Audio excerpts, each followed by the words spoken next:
ఆ సైంధవుడు ద్రౌపదీదేవిని ఆశించి తీసుకెళ్లడం అలా లేదా, కాబట్టి మీరు తొందరగా బయలుదేరండి అంది ఆవిడ. అనగానే ఆయన అన్నాడు, నీకు పిచ్చా, ఎందుకు భయపడతావు? ఆ మహానుభావుడు అర్జునుడు గాంధీవం పట్టుకుని ఉండగా, నకుల సహదేవులు భీమసేనుడు గద పట్టుకుని ఉండగా, ధర్మరాజు గారు శూలాన్ని పట్టుకుని ఉండగా తరమే సైంధవుడికి ఏ లోకానికి తీసుకెళ్లగలడు? ఇప్పుడే పట్టి వాళ్ళు రక్షించి ద్రౌపదీదేవిని తీసుకొస్తారని ఆమెకు ఊరట కొల్పి తీసుకుని గబగబా బయలుదేరి వేగంగా రథాలతో సైంధవుని యొక్క సైన్యానికి దరిదాపులుగా వెళ్ళారు. వెళ్ళేటప్పటికి ఆ సైంధవుడు వెనక్కి తిరిగి చూశాడు. పాండవ సైన్యాలు వస్తున్నాయి. ద్రౌపదీదేవి వంక తిరిగి అన్నాడు, నేను ఆ పాండవుల్ని 5గురిని ఎప్పుడూ చూడలేదు, ఒక్కసారి నాకు వాళ్ళ యొక్క స్వరూప స్వభావాలు చెప్పవలసింది అన్నాడు. తెలిసో తెలియకో ఒక్క మాట అన్నాడు. ఇప్పుడు చెప్తుంది ద్రౌపదీదేవి. వాడికి చెప్పడం ఎందుకండి అని మీకు అనుమానం రావచ్చు. అసలు వాళ్ళని చూడగానే ఆమెకి ఊరట. ఇప్పుడు మళ్ళీ తన భర్తల యొక్క వైభవాన్ని వర్ణించడం ఆవిడికి పరమానందం. అయితే సుందరకాండలో సీతమ్మ తల్లి కూడా 10 నెలల తర్వాత స్వామి హనుమ వచ్చి రామచంద్రమూర్తి యొక్క కథ చెప్పి రాముని యొక్క గుణగణాలు చెప్తే, ఇంకొక రాత్రి ఉండవా, రామాయణ కథ చెప్పవా అని అడిగింది.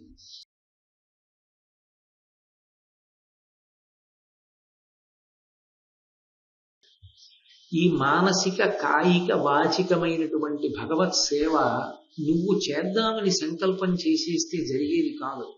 కథమకృత పుణ్య ప్రభవతి. దానికి వాడు చేసిన మంచి పని ఏముంది, ఆ యోగ్యత ఏముంది ఆ మంచి పని చేయడానికి అతనికి? దాన్ని విచారణ చేస్తాడు పరమేశ్వరుడు. ఒక్కొక్కచో మనకు ఆ యోగ్యత ఉన్నా లేకపోయినా మన ఆర్తి చూసి అనుగ్రహిస్తాడు, చెయ్యరా అంటాడు. అది ఈశ్వరుని యొక్క అనుగ్రహం. అందుకే నేను దర్శనం చేశాను అనడం మంచి మాట కాదు. భగవంతుడు ఇవాళ పొద్దున్న దర్శనం ఇచ్చాడు నాకు అనడమే మంచి మాట. కానీ వాగ్దోషము అని ఒక దోషం ఉంటుంది. అలా అనరు, నేను చేశాను అంటారు. అందుకే ఆశ్రమ ప్రాంగణాలకు వెడితే రాముడు మాట్లాడేవాడు కాదు. ఇలాంటి వాగ్దోషం వస్తే మహాత్ములకు దూరం అవుతామని ఆయన నెమ్మదిగా ఉండేవాడు, ఎక్కువ మాట్లాడేవాడు కాదు. విశేషేణ ఆశ్రమస్తస్య సమీపే స్త్రీజనస్య. రెండో బలహీనత పురుషుడికి ఆడవాళ్ల మధ్యలో ఉన్నప్పుడు ఎక్కువ మాట్లాడు. వాళ్ళకేదో తెలియదని తను మాట్లాడి తను చాలా గొప్పవాడని వాళ్ళు అనుకుంటున్నారని అనుకుంటూ ఉంటాడు. వీడు నిజంగా గొప్పవాడో కాదో వాళ్ళకి తెలియదు. వాళ్ళకి పురుషుల కన్నా చాలా తెలియదు. కాబట్టి రాముడు అలా మాట్లాడ్డాయా, రాముడు నిగ్రహించుకుంటాడు. ఆయన అలా ఏ 2 చోట్ల పురుషుడు తొందరపడి మాట్లాడతాడో ఆ 2 చోట్ల రాముడు మాట్లాడతాడు. అది ఆయనకున్న నిగ్రహ శక్తి. తన వాక్కు మీద తనకి అదుపలా ఉంటుంది రాముడికి అంటారు. అందుకే ఆశ్రమ ప్రాంగణము అంటే దానికి అంత విలువ ఉంటుంది, అంత గౌరవం ఉంటుంది. అటువంటి చోట ఒక స్త్రీ నిలబడి ఉంది. ఆమె ఎవరో ఏమిటో తెలియదు. తను ఎడుతున్నది దేనికి ఎడుతున్నాడు? తను పెళ్లి చేసుకోవడానికి ఎడుతున్నాడు. అప్పటికే తనకి పెళ్ళయింది. ఎవరితో పెళ్ళయింది? దుస్సలతో వివాహం అయిపోయింది. దుస్సల ఎవరు? దుర్యోధనాదుల యొక్క చెల్లెలు. కాబట్టి ధార్తరాష్ట్రులకు బావగారు. ఆ కారణం చేత పాండవులకు కూడా తన బావగారు. ఆమె ద్రౌపది అని ఆయనకి తెలియకపోవచ్చు, కానీ వివాహం చేసుకోవడానికి వెడుతున్నటువంటి వాడు పరకాంత యందు మరుగుకుని ఆగిపోతే అసలు అంతకన్నా అధ్వాన్నమైన స్థితి ఏముంటుంది? తన మీద తనకి అదుపు లేనివాడు. ఇలాంటి వాళ్ళు భారతంలో 2 కనపడతారు. ఒకడు శల్యుడు. ఒక పనికని బయలుదేరుతాడు. ఎవరో పిలిచి పొగిడితే ఎక్కడికి బయలుదేరాడో మర్చిపోయి ఎవరు పొగిడారో అక్కడికి వెళ్ళిపోతాడు. అలా తన జీవితాన్ని సంకట స్థితిలోకి తీసుకెళ్ళిపోయాడు. తనకి తానే ఇబ్బంది పడిపోయాడు. ఆయనకి పాండవులంటే ఇష్టం, కానీ ఆయన ప్రయాణం చేసిన దారి అంతా చలవ పందిళ్ళేశాడు దుర్యోధనుడు. కాబట్టి ఆయన వైపుకు ముగ్గిపోయాడు. మళ్ళీ ధర్మరాజు మీద ప్రేమ వదులుకోలేక ధర్మరాజు దగ్గరికి వెళ్ళాడు. వీళ్ళకి మాట ఇచ్చాడు, వాళ్ళకి మాట ఇచ్చాడు, మీకు ఉపకారం చేస్తానని.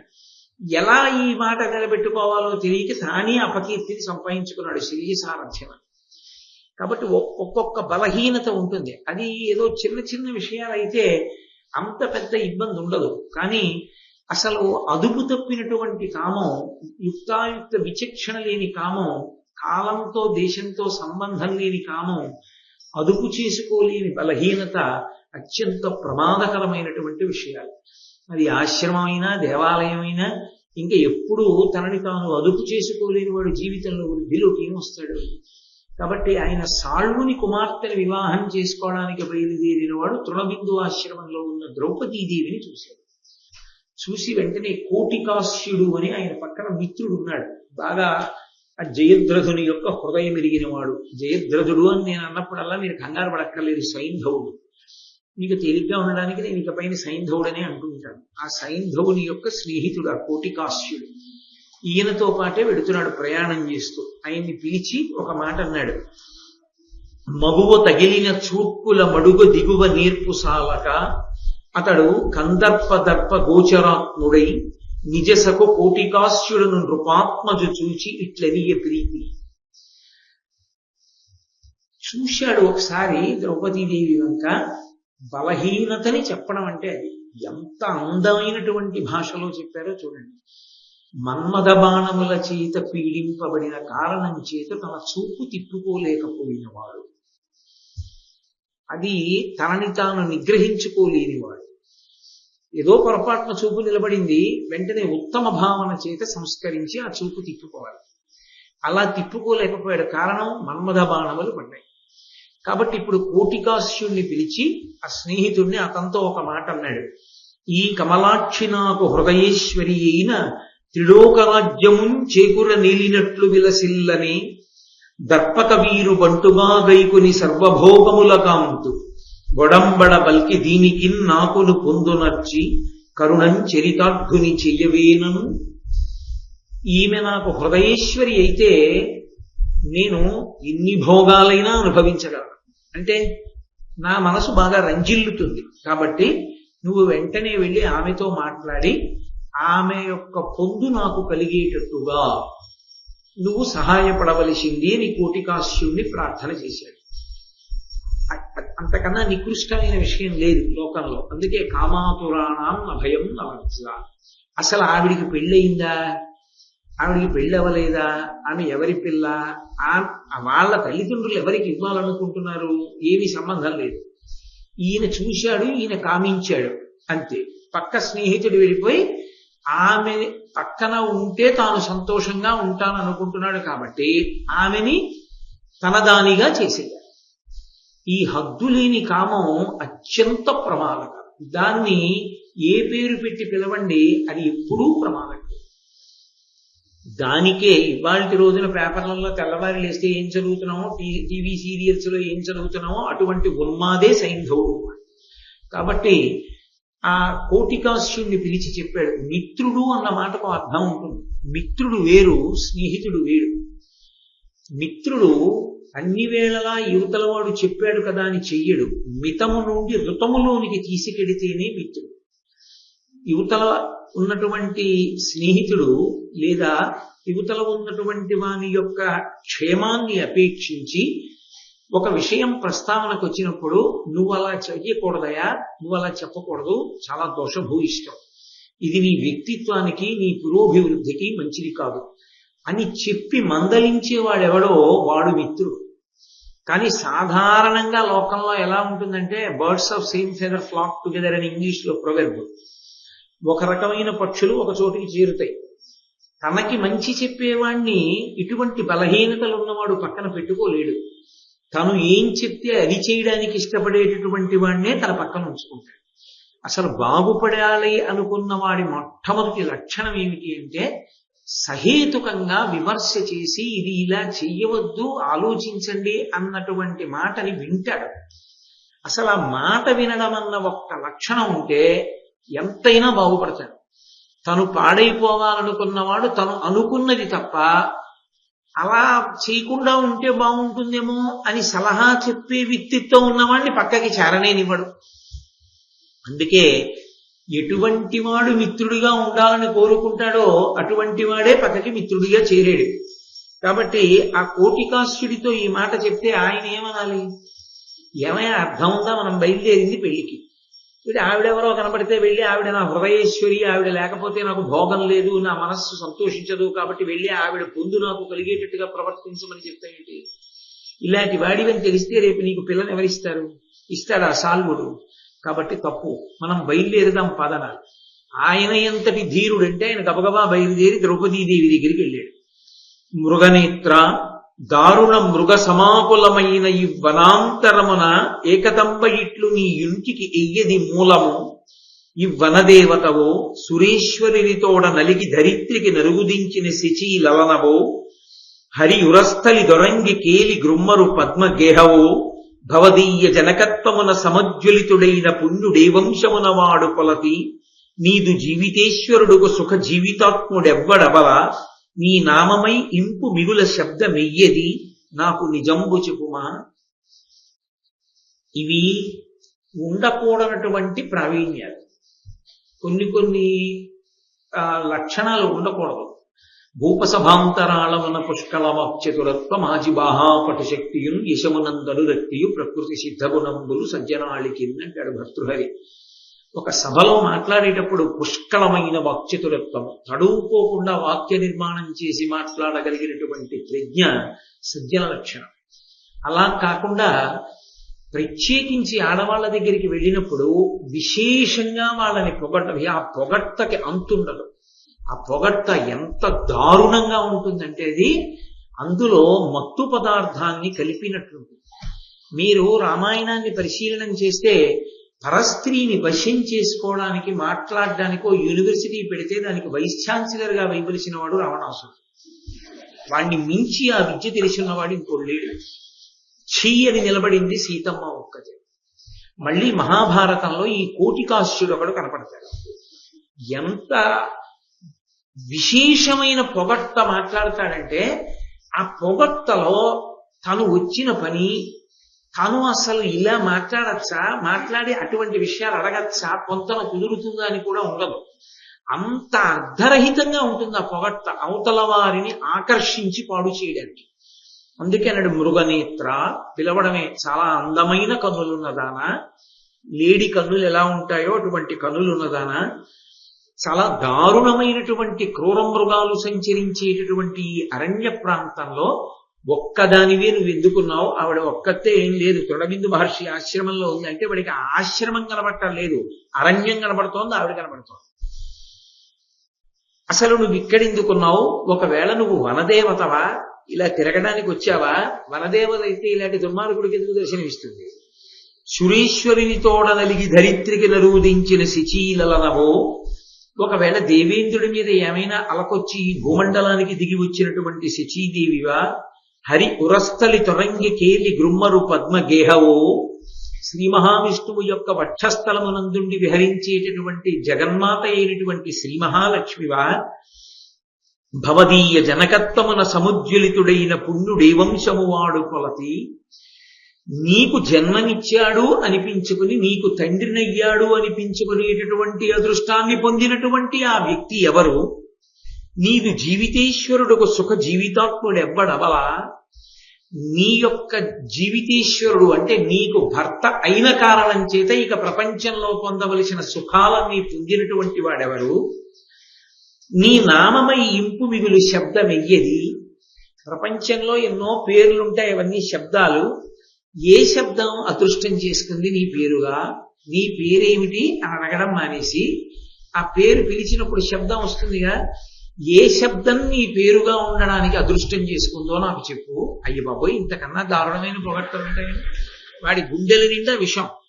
వాడి ఎంత పాడు చెయ్యాలో అంత పాడు చేయడానికి వచ్చాడు. వాడి మాటలు అంత మధురం. ఎంత దారుణంగా ఉంటాయో చూడండి వ్యక్తిత్వాలు. కాబట్టి నీ నామమై ఇంపు మిగులు శబ్దమెయ్యది నాకు నిజంబు చెప్పుమా. కాబట్టి అందరికన్నా ఎవరి విషయంలో చాలా జాగ్రత్తగా ఉండాలి స్త్రీ అంటే, తగినంత పరిచయం లేకుండా అతిగా పొగిడే వ్యక్తిని దగ్గరికి రాలేదు. వాడే అత్యంత ప్రమాదకారి. అందుకే ద్రౌపదీదేవి జవాబు అలా ఉంటుంది కోటికాశ్యుడితో. అని నీ భర్తలెవరు అని అడిగి, చూశావా సవ్వీరపుత్రులైనటువంటి 12 మంది రాజకుమారులు మెరిసిపోతూ అక్కడ రథాల మీద నిలబడి సేవిస్తుంటే, ఆ రాజకుమారుల చేత సేవింపబడుతున్న వాడై అక్కడ ఉన్నటువంటి ఆ సింధు సవ్వీర దేశములకు అధిపతి అయినటువంటి సైంధవుడు మధ్యలో ఒక మత్తగజం మీద కూర్చున్నాడు. చూడు, నీ వంకే చూస్తున్నాడు. ఆయన నువ్వెవరో ఏమిటో వివరం కనుక్కురమ్మని నన్ను పంపాడు, అందుకొచ్చాను. చూసావా, నీ వంకే చూస్తున్నాడు, నువ్వు చూడు ఆయన వంక. అసలు అలా మాట్లాడచ్చా వీడు వచ్చినవాడు? కాబట్టి అని చెప్తే ఆవిడంది, అన్నా ఇచట నేనుంటినున్నదాన నీవిచటికి ఏగుదించుట నియతియగునే సుతవతిని ధర్మవతి నన్ను ఇతర కాంతగాతలంచి పిక్కులు పల్క కాదు నీకు. కాల్చి వాత పెట్టింది ఆవిడ వెంటనే ఒక్క పద్యంతో. ఆవిడంది అన్నా అని పిలిచి, అన్నా అన్నయ్య అనేటప్పటికీ వాడు బుద్ధున్నవాడైతే వాడి మాట తీరు మారదు. ఓ అన్నా ఇచ్చట నేనుంటి ఉన్నదానా, ఆశ్రమంలో ఈ కదంబ వృక్షం కింద ఒక్కదాన్ని నిల్చున్నాను. ఒక ఆడది ఒంటరిగా కనపడిందని ఎక్కడికో వెళ్ళిపోతున్నటువంటి ఒక మహారాజు తన చుట్టూ ఉన్నటువంటి ఇతర రాజకుమారుల్ని చతురంగ బలాల్ని ఆపి స్నేహితుడిని పిలిచి ఎవరో వెళ్ళి కనుక్కురా అంటే నువ్వెలా వచ్చావు? ఒంటరిగా ఉన్న ఆడదాన్ని పలకరించడానికి ఇంతమంది ఆగి బయలుదేరి వచ్చి అసలు మాట్లాడచ్చా? అది విద్యతే, అది సంస్కారం అనిపించుకుంటుందా? అలా వచ్చి నన్ను పలకరించచ్చా?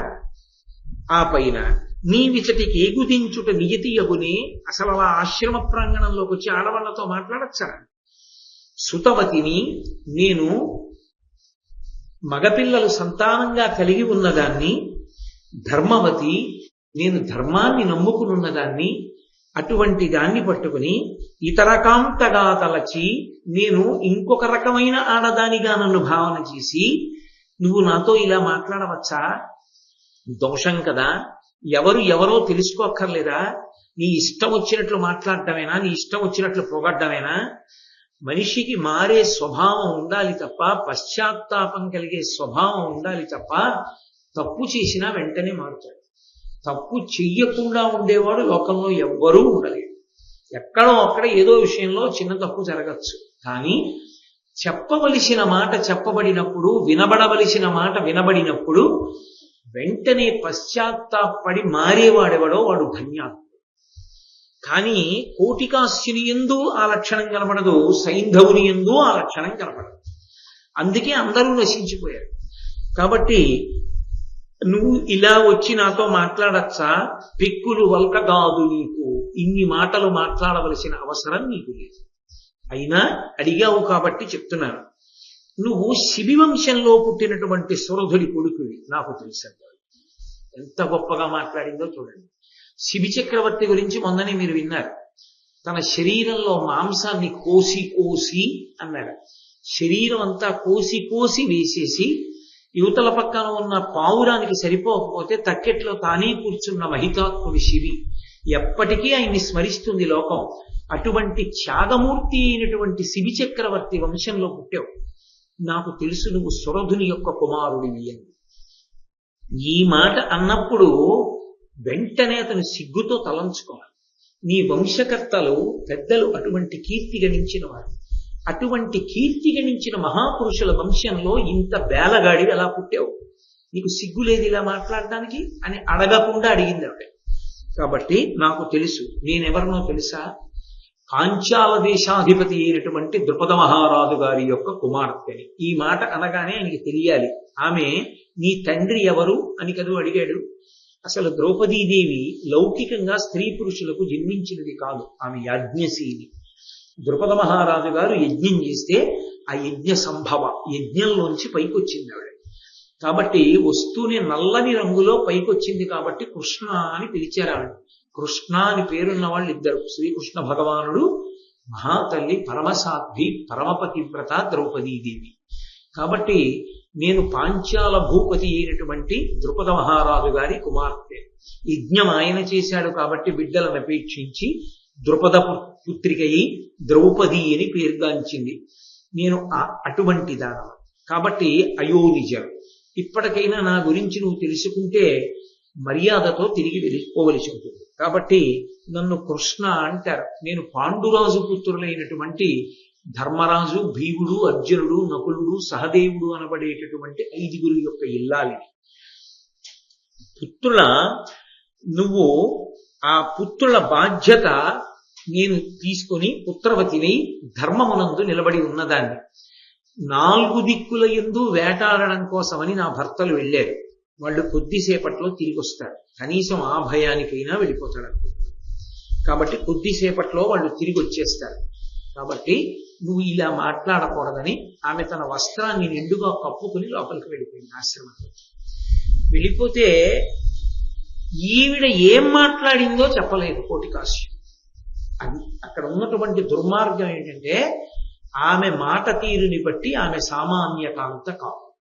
కాబట్టి నువ్వు ఆమెని అపేక్షించకూడదు అని చెప్పడం మిత్రవాక్యం. అందుకే ప్రతి పనికి మాలిన వాడిని చూపించి వీడు నా మిత్రుడంటే పరిచయం చేయకూడదు. ప్రతివాడు మిత్రుడు అవడం. ప్రపంచంలో మిత్రుడు ఒక్కడే ఉంటాడు. జీవితం మొత్తం మీద ఒక్కడు చాలు మిత్రుడు.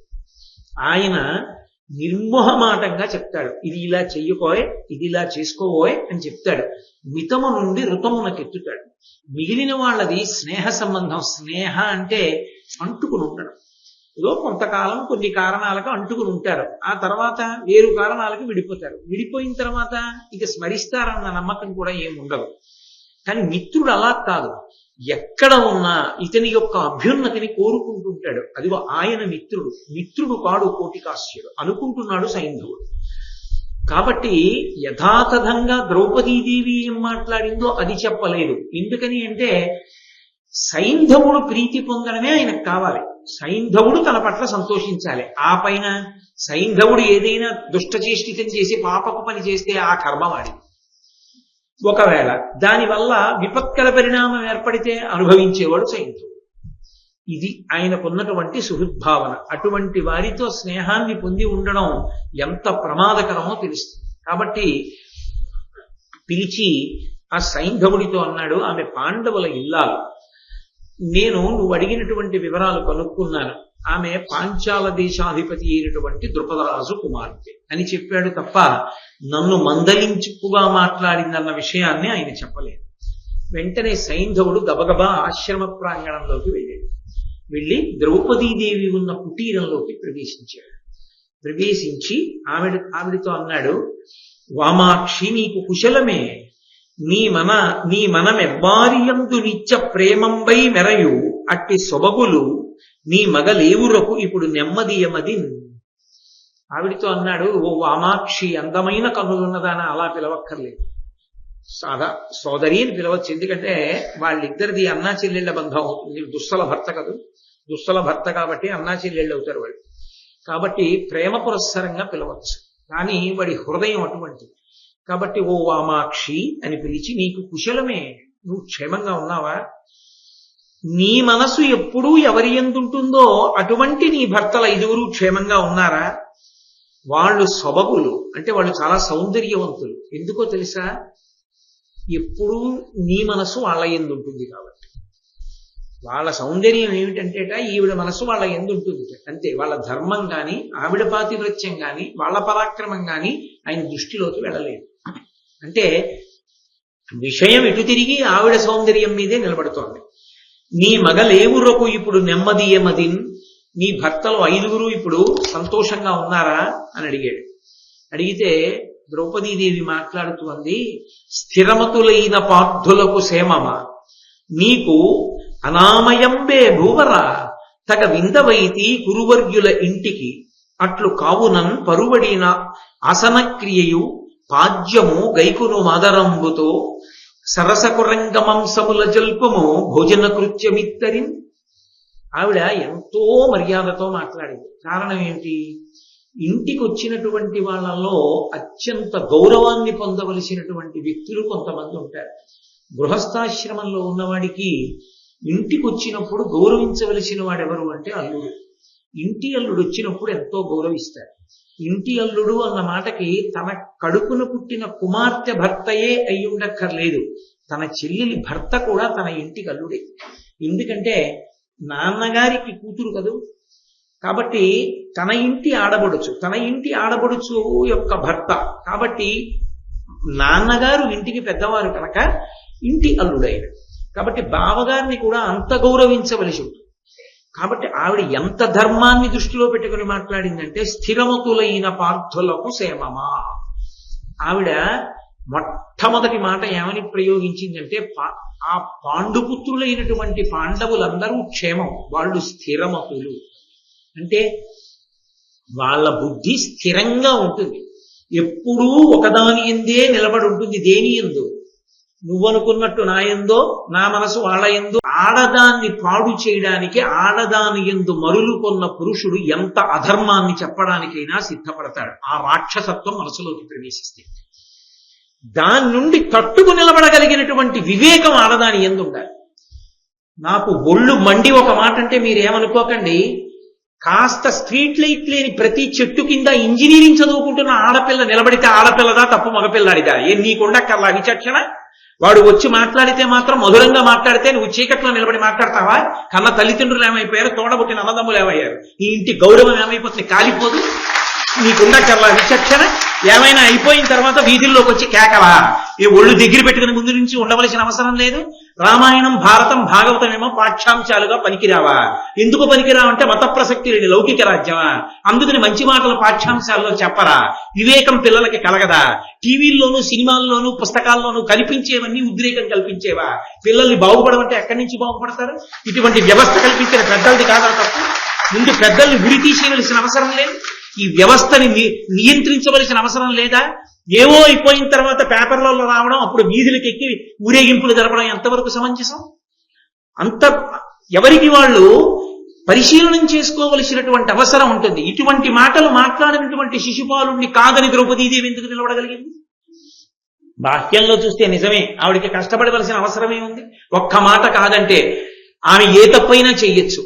కానీ అలా కాదని నిలబడింది కాబట్టే యుగాలు మారిపోయినా సీతమ్మ తల్లికి పూజింది, యుగాలు మారిపోయినా ద్రౌపదీదేవి గురించి చెప్పుకోవడానికి మనం ముందుకు వచ్చాం.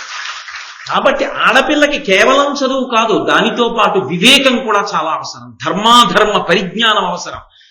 ప్రతి చీడ పురుగు వైపు ఆకర్షింపబడకుండా నియంత్రించుకోగలిగినటువంటి లక్ష్యం అవసరం. 1-2.5 గంటల సేపు వాళ్ళకి కావలసిన పాటలు, కథ, మాటలతోటి కోట్లు సంపాదించుకోవడానికి ఎంత నీచమైందైనా చూపించి ధర్మంగా చెప్పే సినిమాలు వస్తాయి.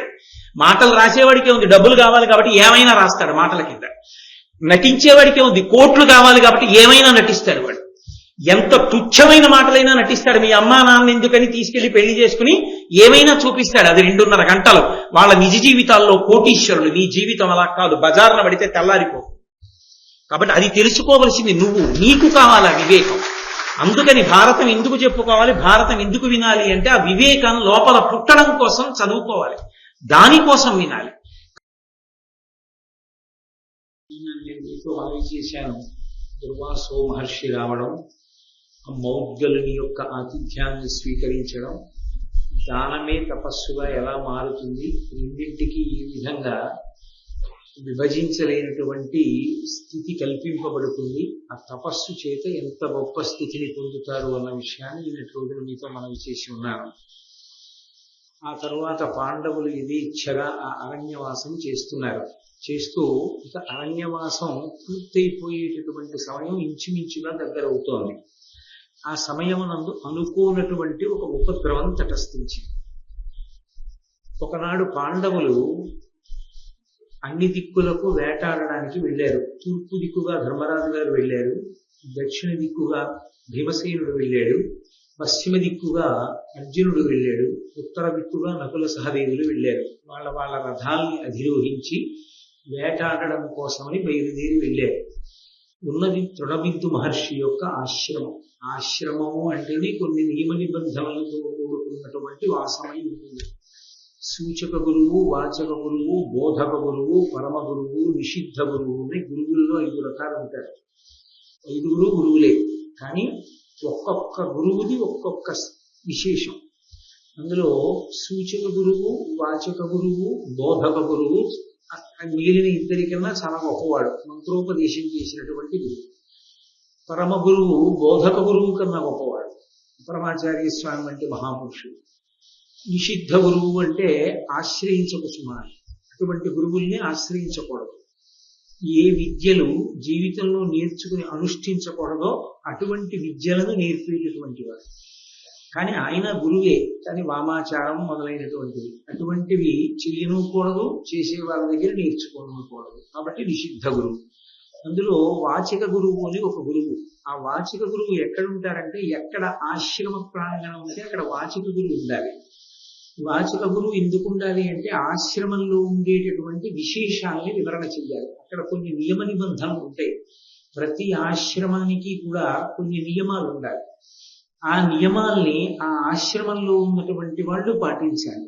ఆ ఆశ్రమంలో ఉన్న వాళ్లే కాదు, ఆ ఆశ్రమ ప్రాంగణంలోకి ప్రవేశించేటటువంటి వాళ్ళు కూడా ఆ నిబంధనలను పాటించవలసి ఉంటుంది. తప్ప ఆశ్రమ జీవనంలో ఆశ్రమంలోకి ప్రవేశించి యథేచ్ఛగా మనసుకి ఏది తోస్తే దాన్ని అక్కడ ఆచరించేటటువంటి ప్రయత్నం చేయకూడదు. ఆశ్రమము అంటే అది తపోభూమి, అత్యంత పవిత్రమైనటువంటి ప్రదేశం.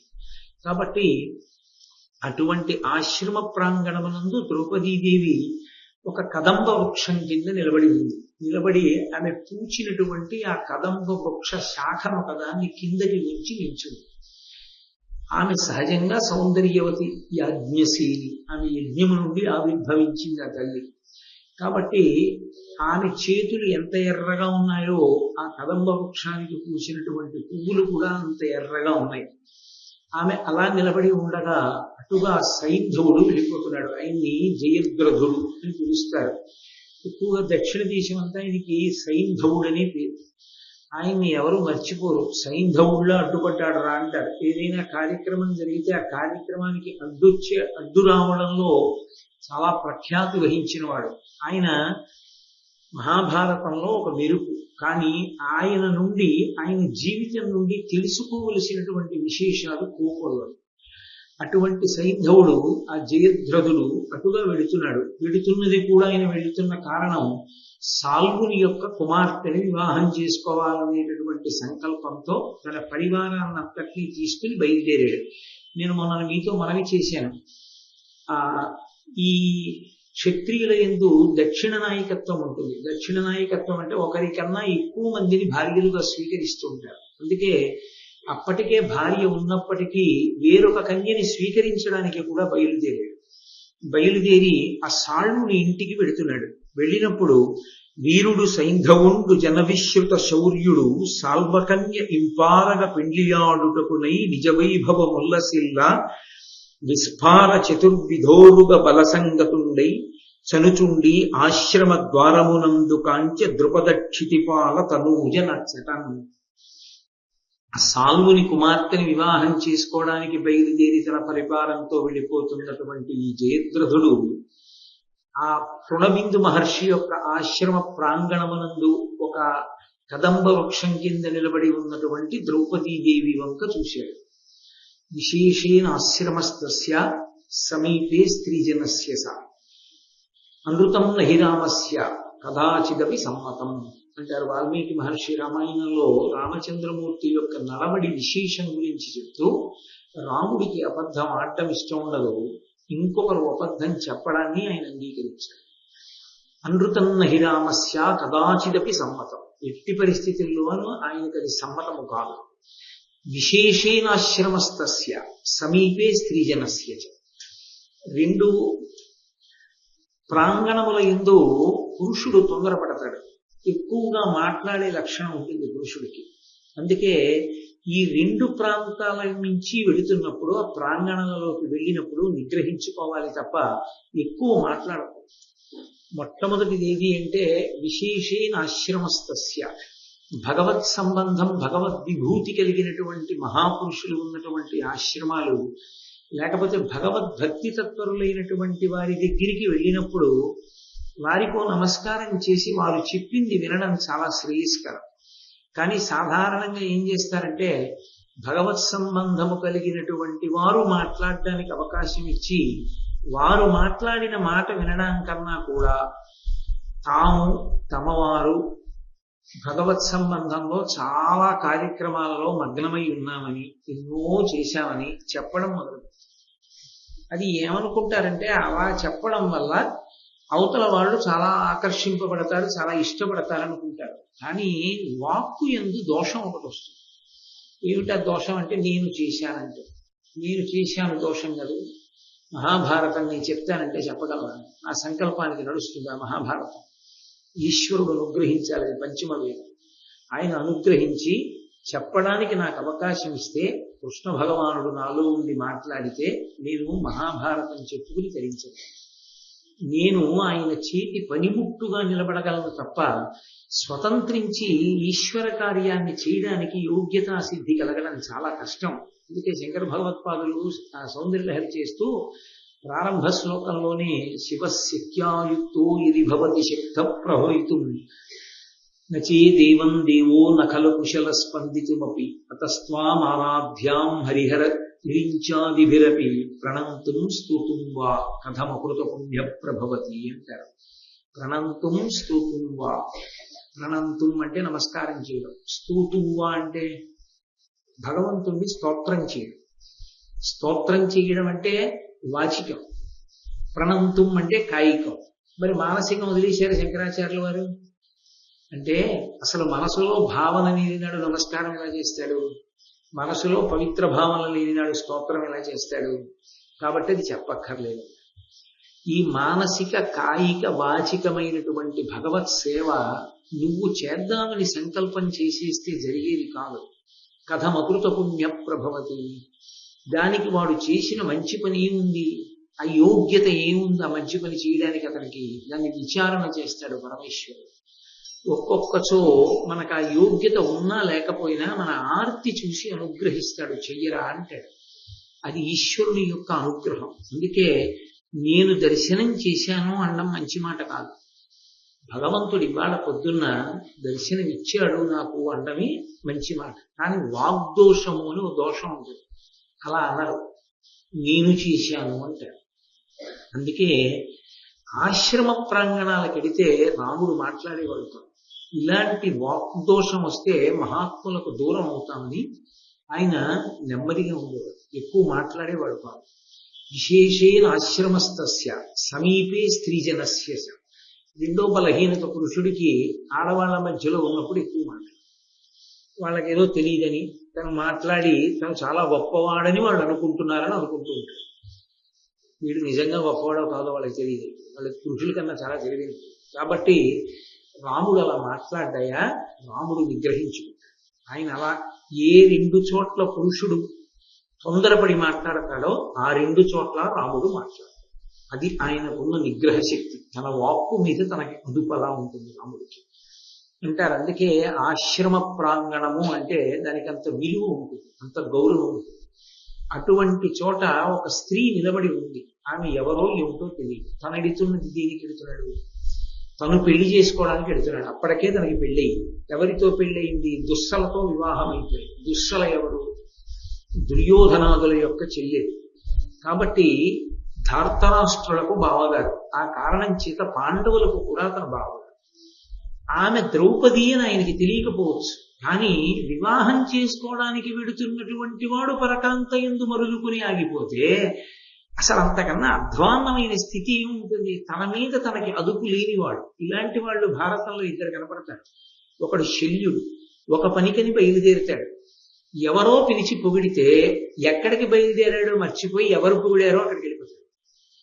అలా తన జీవితాన్ని సంకట స్థితిలోకి తీసుకెళ్ళిపోయాడు. తనకి తానే ఇబ్బంది పెడిపోయాడు. ఆయనకి పాండవులంటే ఇష్టం, కానీ ఆయన ప్రయాణం చేసిన దారి అంతా చలవ పందిళ్ళేశాడు దుర్యోధనుడు. కాబట్టి ఆయన వైపుకు ముగ్గిపోయాడు. మళ్ళీ ధర్మరాజు మీద ప్రేమ వదులుకోలేక ధర్మరాజు దగ్గరికి వెళ్ళాడు. వీళ్ళకి మాట ఇచ్చాడు, వాళ్ళకి మాట ఇచ్చాడు, మీకు ఉపకారం చేస్తానని. ఎలా ఈ మాట నిలబెట్టుకోవాలో తెలియక తానే అపకీర్తిని సంపాదించుకున్నాడు శల్య సారథ్యం. కాబట్టి ఒక్కొక్క బలహీనత ఉంటుంది. అది ఏదో చిన్న చిన్న విషయాలైతే అంత పెద్ద ఇబ్బంది ఉండదు. కానీ అసలు అదుపు తప్పినటువంటి కామం, యుక్తాయుక్త విచక్షణ లేని కామం, కాలంతో దేశంతో సంబంధం లేని కామం, అదుపు చేసుకోలేని బలహీనత అత్యంత ప్రమాదకరమైనటువంటి విషయాలు. అది ఆశ్రమమైనా దేవాలయమైనా ఇంకా ఎప్పుడూ తనని తాను అదుపు చేసుకోలేని వాడు జీవితంలో వృద్ధిలోకి ఏమొస్తాడు? కాబట్టి ఆయన సాళ్వుని కుమార్తెను వివాహం చేసుకోవడానికి బయలుదేరిన వాడు తృణబిందు ఆశ్రమంలో ఉన్న ద్రౌపదీదేవిని చూశాడు. చూసి వెంటనే కోటికాస్యుడు అని ఆయన పక్కన మిత్రుడు ఉన్నాడు. బాగా ఆ జయద్రథుని యొక్క హృదయం ఎరిగిన వాడు. జయద్రథుడు అని నేను అన్నప్పుడల్లా మీరు కంగారు పడక్కర్లేదు, సైంధవుడు. మీకు తేలిగ్గా ఉండడానికి నేను ఇకపైన సైంధవుడనే అంటుంటాను. ఆ సైంధవుని యొక్క స్నేహితుడు ఆ కోటికాస్యుడు. ఈయనతో పాటే వెడుతున్నాడు ప్రయాణం చేస్తూ. ఆయన్ని పిలిచి ఒక మాట అన్నాడు. మగువ తగిలిన చూపుల మడుగు దిగువ నేర్పు సాలక అతడు కందర్ప దర్ప గోచరాత్ముడై నిజసకు కోటికాస్యుడును నృపాత్మజు చూచి ఇట్లనియ ప్రీతి. చూశాడు ఒకసారి ద్రౌపదీదేవి వంక. బలహీనతని చెప్పడం అంటే అది ఎంత అందమైనటువంటి భాషలో చెప్పారో చూడండి. మన్మథ బాణముల చేత పీడింపబడిన కారణం చేత తన చూపు తిప్పుకోలేకపోయినవాడు, అది తనని తాను నిగ్రహించుకోలేనివాడు. ఏదో పొరపాటున చూపు నిలబడింది, వెంటనే ఉత్తమ భావన చేత సంస్కరించి ఆ చూపు తిప్పుకోవాలి. అలా తిప్పుకోలేకపోయాడు. కారణం మన్మథ బాణములు పడ్డాయి. కాబట్టి ఇప్పుడు కోటికాస్యుణ్ణి పిలిచి ఆ స్నేహితుడిని అతనితో ఒక మాట అన్నాడు. ఈ కమలాక్షి నాకు హృదయేశ్వరి అయిన త్రిలోకరాజ్యమున్ చేకుర నీలినట్లు విలసిల్లని దర్పక వీరు బంటుగా గైకుని సర్వభోగముల కాంతు గొడంబడ బల్కి దీనికి నాకును పొందునర్చి కరుణం చరితార్థుని చెయ్యవేనను. ఈమె నాకు హృదయేశ్వరి అయితే నేను ఎన్ని భోగాలైనా అనుభవించగలను. అంటే నా మనసు బాగా రంజిల్లుతుంది. కాబట్టి నువ్వు వెంటనే వెళ్ళి ఆమెతో మాట్లాడి ఆమె యొక్క పొందు నాకు కలిగేటట్టుగా నువ్వు సహాయపడవలసింది అని కోటికాస్యుణ్ణి ప్రార్థన చేశాడు. అంతకన్నా నికృష్టమైన విషయం లేదు లోకంలో. అందుకే కామాతురాణం అభయం నలజ్జ. అసలు ఆవిడికి పెళ్ళయిందా, ఆవిడికి పెళ్ళి అవ్వలేదా, ఆమె ఎవరి పిల్ల, వాళ్ళ తల్లిదండ్రులు ఎవరికి ఇవ్వాలనుకుంటున్నారు, ఏమీ సంబంధం లేదు. ఈయన చూశాడు, ఈయన కామించాడు, అంతే. పక్క స్నేహితుడు వెళ్ళిపోయి ఆమె పక్కన ఉంటే తాను సంతోషంగా ఉంటాననుకుంటున్నాడు కాబట్టి ఆమెని తనదానిగా చేసేయాలి. ఈ హద్దులేని కామం అత్యంత ప్రమాదకరం. దాన్ని ఏ పేరు పెట్టి పిలవండి, అది ఎప్పుడూ ప్రమాదకరం. దానికే ఇవాళ రోజున పేపర్లలో తెల్లవారి లేస్తే ఏం చదువుతున్నామో, టీవీ సీరియల్స్ లో ఏం చదువుతున్నామో అటువంటి ఉన్మాదే సైంధవుడు. కాబట్టి ఆ కోటికాస్యుణ్ణి పిలిచి చెప్పాడు. మిత్రుడు అన్న మాటకు అర్థం ఉంటుంది. మిత్రుడు వేరు, స్నేహితుడు వేరు. మిత్రుడు అన్ని వేళలా యువతల వాడు చెప్పాడు కదా అని చెయ్యడు. మితము నుండి ఋతములోనికి తీసుకెడితేనే మిత్రుడు. యువతల ఉన్నటువంటి స్నేహితుడు లేదా యువతల ఉన్నటువంటి వాని యొక్క క్షేమాన్ని అపేక్షించి ఒక విషయం ప్రస్తావనకు వచ్చినప్పుడు నువ్వు అలా చెయ్యకూడదయా, నువ్వు అలా చెప్పకూడదు, చాలా దోషభూయిష్టం, ఇది నీ వ్యక్తిత్వానికి నీ పురోభివృద్ధికి మంచిది కాదు అని చెప్పి మందలించేవాడెవడో వాడు మిత్రుడు. కానీ సాధారణంగా లోకంలో ఎలా ఉంటుందంటే birds of same feather flock together అని ఇంగ్లీష్లో ప్రొవెర్బ్. ఒక రకమైన పక్షులు ఒక చోటికి చేరుతాయి. తనకి మంచి చెప్పేవాణ్ణి ఇటువంటి బలహీనతలు ఉన్నవాడు పక్కన పెట్టుకోలేడు. తను ఏం చెప్తే అది చేయడానికి ఇష్టపడేటటువంటి వాడినే తన పక్కన ఉంచుకుంటాడు. అసలు బాగుపడాలి అనుకున్న వాడి మొట్టమొదటి లక్షణం ఏమిటి అంటే సహేతుకంగా విమర్శ చేసి ఇది ఇలా చెయ్యవద్దు, ఆలోచించండి అన్నటువంటి మాటని వింటాడు. అసలు ఆ మాట వినడం అన్న ఒక్క లక్షణం ఉంటే ఎంతైనా బాగుపడతాడు. తను పాడైపోవాలనుకున్నవాడు తను అనుకున్నది తప్ప అలా చేయకుండా ఉంటే బాగుంటుందేమో అని సలహా చెప్పే వ్యక్తిత్వం ఉన్నవాడిని పక్కకి చేరనేనివ్వడు. అందుకే ఎటువంటి వాడు మిత్రుడిగా ఉండాలని కోరుకుంటాడో అటువంటి వాడే పక్కకి మిత్రుడిగా చేరాడు. కాబట్టి ఆ కోటికాస్యుడితో ఈ మాట చెప్తే ఆయన ఏమనాలి? ఏమైనా అర్థం ఉందా? మనం బయలుదేరింది పెళ్లికి. ఇప్పుడు ఆవిడెవరో కనబడితే వెళ్ళి ఆవిడ నా హృదయేశ్వరి, ఆవిడ లేకపోతే నాకు భోగం లేదు, నా మనస్సు సంతోషించదు, కాబట్టి వెళ్ళి ఆవిడ పొందు నాకు కలిగేటట్టుగా ప్రవర్తించమని చెప్తాయేంటి? ఇలాంటి వాడివని తెలిస్తే రేపు నీకు పిల్లని ఎవరిస్తారు? ఇస్తాడా సాల్వుడు? కాబట్టి తప్పు. మనం బయలుదేరదాం పదన. ఆయన ఎంతటి ధీరుడంటే ఆయన గబగబా బయలుదేరి ద్రౌపదీదేవి దగ్గరికి వెళ్ళాడు. మృగనేత్ర దారుణ మృగ సమాకులమైన ఈ వనాంతరమున ఏకదంబ ఇట్లు నీ ఇంటికి ఎయ్యది మూలము ఈ వనదేవతవో సురేశ్వరితోడ నలిగి ధరిత్రికి నరుగుదించిన శచీలలనవో హరి ఉరస్థలి దొరంగి కేలి గ్రుమ్మరు పద్మగేహవో భవదీయ జనకత్వమున సమజ్వలితుడైన పుణ్యుడేవంశమున వాడు కొలతి నీదు జీవితేశ్వరుడుకు సుఖ జీవితాత్ముడెవ్వడబల నీ నామమై ఇంపు మిగుల శబ్దమెయ్యది నాకు నిజంబు చెప్పుమా. ఇవి ఉండకూడనటువంటి ప్రావీణ్యాలు. కొన్ని లక్షణాలు ఉండకూడదు. భూపసభాంతరాళమన పుష్కళమచతురత్వ మాజిబాహా పటుశక్తియున్ యశమునందను రక్తియు ప్రకృతి సిద్ధగుణంబులు సజ్జనాళికిన్ అంటాడు భర్తృహరి. ఒక సభలో మాట్లాడేటప్పుడు పుష్కళమైన వాక్చతురత్వం, తడువుకోకుండా వాక్య నిర్మాణం చేసి మాట్లాడగలిగినటువంటి ప్రజ్ఞ సజ్జన లక్షణం. అలా కాకుండా ప్రత్యేకించి ఆడవాళ్ళ దగ్గరికి వెళ్ళినప్పుడు విశేషంగా వాళ్ళని ఆ పొగడ్తకి అంతుండదు. ఆ పొగడ్త ఎంత దారుణంగా ఉంటుందంటే అది అందులో మత్తు పదార్థాన్ని కలిపినట్లుంటుంది.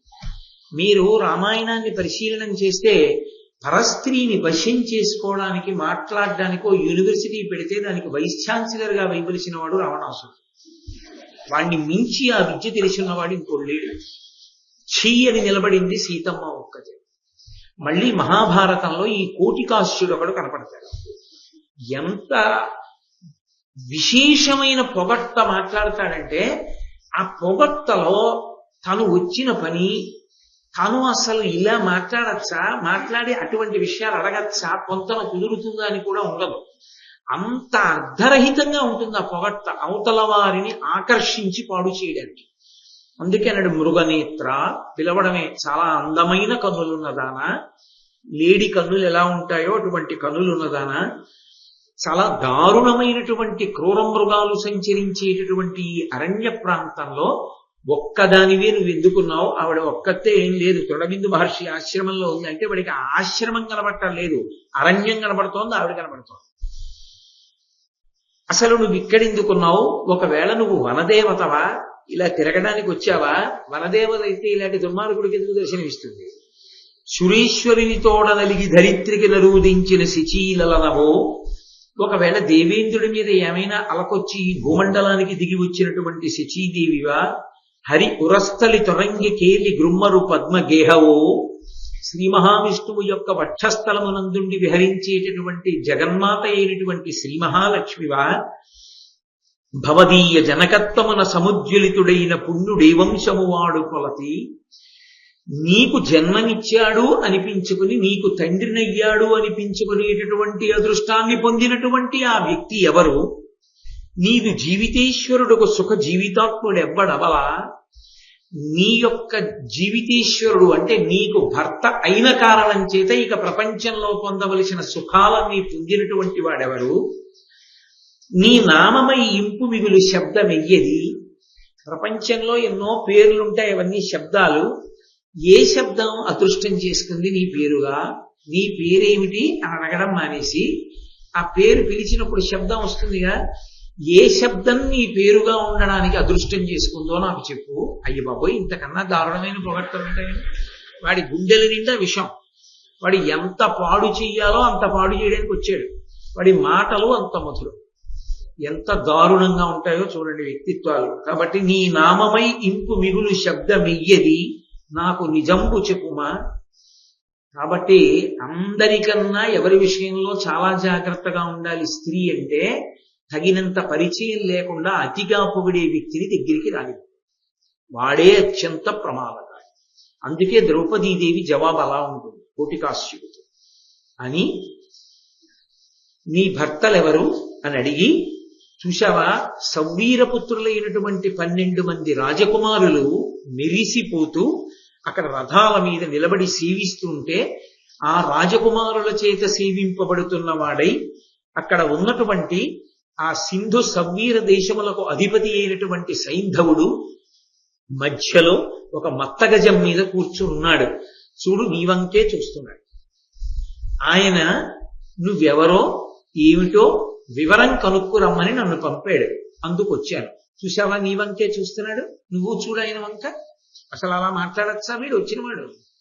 కాబట్టి అని చెప్తే ఆవిడంది, అన్నా ఇచట నేనుంటినున్నదాన నీవిచటికి ఏగుదించుట నియతియగునే, సుతవతిని ధర్మవతి నన్ను ఇతర కాంతగాతలంచి పిక్కులు పల్క కాదు నీకు. కాల్చి వాత పెట్టింది ఆవిడ వెంటనే ఒక్క పద్యంతో. ఆవిడంది అన్నా అని పిలిచి, అన్నా అన్నయ్య అనేటప్పటికీ వాడు బుద్ధున్నవాడైతే వాడి మాట తీరు మారదు. ఓ అన్నా ఇచ్చటనే నుండి ఉన్నదానా, ఆశ్రమంలో ఈ కదంబ వృక్షం కింద ఒక్కదాన్ని నిల్చున్నాను. ఒక ఆడది ఒంటరిగా కనపడిందని ఎక్కడికో వెళ్ళిపోతున్నటువంటి ఒక మహారాజు తన చుట్టూ ఉన్నటువంటి ఇతర రాజకుమారుల్ని చతురంగ బలాల్ని ఆపి స్నేహితుడిని పిలిచి ఎవరో వెళ్ళి కనుక్కురా అంటే నువ్వెలా వచ్చావు? ఒంటరిగా ఉన్న ఆడదాన్ని పలకరించడానికి ఇంతమంది ఆగి బయలుదేరి వచ్చి అసలు మాట్లాడచ్చా? అది విద్యతే, అది సంస్కారం అనిపించుకుంటుందా? అలా వచ్చి నన్ను పలకరించచ్చా? ఆ పైన నీవిచటికి ఎగుదించుట నియతి యగునే, అసలు అలా ఆశ్రమ ప్రాంగణంలోకి వచ్చి ఆడవాళ్లతో మాట్లాడచ్చా? సుతవతిని, నేను మగపిల్లలు సంతానంగా కలిగి ఉన్నదాన్ని. ధర్మవతి, నేను ధర్మాన్ని నమ్ముకునున్నదాన్ని. అటువంటి దాన్ని పట్టుకుని ఇతరకాంతగా తలచి నేను ఇంకొక రకమైన ఆడదానిగా నన్ను భావన చేసి నువ్వు నాతో ఇలా మాట్లాడవచ్చా? దోషం కదా. ఎవరో తెలుసుకోక్కర్లేదా? నీ ఇష్టం వచ్చినట్లు మాట్లాడటమేనా? నీ ఇష్టం వచ్చినట్లు పొగడ్డమేనా? మనిషికి మారే స్వభావం ఉండాలి తప్ప, పశ్చాత్తాపం కలిగే స్వభావం ఉండాలి తప్ప, తప్పు చేసినా వెంటనే మారుతాడు. తప్పు చెయ్యకుండా ఉండేవాడు లోకంలో ఎవ్వరూ ఉండలేడు. ఎక్కడో అక్కడ ఏదో విషయంలో చిన్న తప్పు జరగచ్చు. కానీ చెప్పవలసిన మాట చెప్పబడినప్పుడు, వినబడవలసిన మాట వినబడినప్పుడు వెంటనే పశ్చాత్తాపడి మారేవాడెవడో వాడు ధన్యాత్ముడు. కానీ కోటికాస్యుని యందు ఆ లక్షణం కనబడదు, సైంధవుని యందు ఆ లక్షణం కనబడదు. అందుకే అందరూ నశించిపోయారు. కాబట్టి నువ్వు ఇలా వచ్చి నాతో మాట్లాడచ్చా? పెక్కులు వల్క కాదు నీకు, ఇన్ని మాటలు మాట్లాడవలసిన అవసరం నీకు లేదు. అయినా అడిగావు కాబట్టి చెప్తున్నాను. నువ్వు శిబివంశంలో పుట్టినటువంటి సురధుడి కొడుకువి, నాకు తెలుసండి. ఎంత గొప్పగా మాట్లాడిందో చూడండి.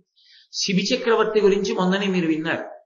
తన శరీరంలో మాంసాన్ని కోసి కోసి అన్నాడు. శరీరం అంతా కోసి కోసి వేసేసి యువతల పక్కన ఉన్న పావురానికి సరిపోకపోతే తక్కెట్లో తానే కూర్చున్న మహితాత్ముడి శివి. ఎప్పటికీ ఆయన్ని స్మరిస్తుంది లోకం. అటువంటి త్యాగమూర్తి అయినటువంటి శిబి చక్రవర్తి వంశంలో పుట్టావు. నాకు తెలుసు నువ్వు సురధుని యొక్క కుమారుడివి అని. ఈ మాట అన్నప్పుడు వెంటనే అతను సిగ్గుతో తలంచుకోవాలి. నీ వంశకర్తలు పెద్దలు అటువంటి కీర్తి గణించిన వారు.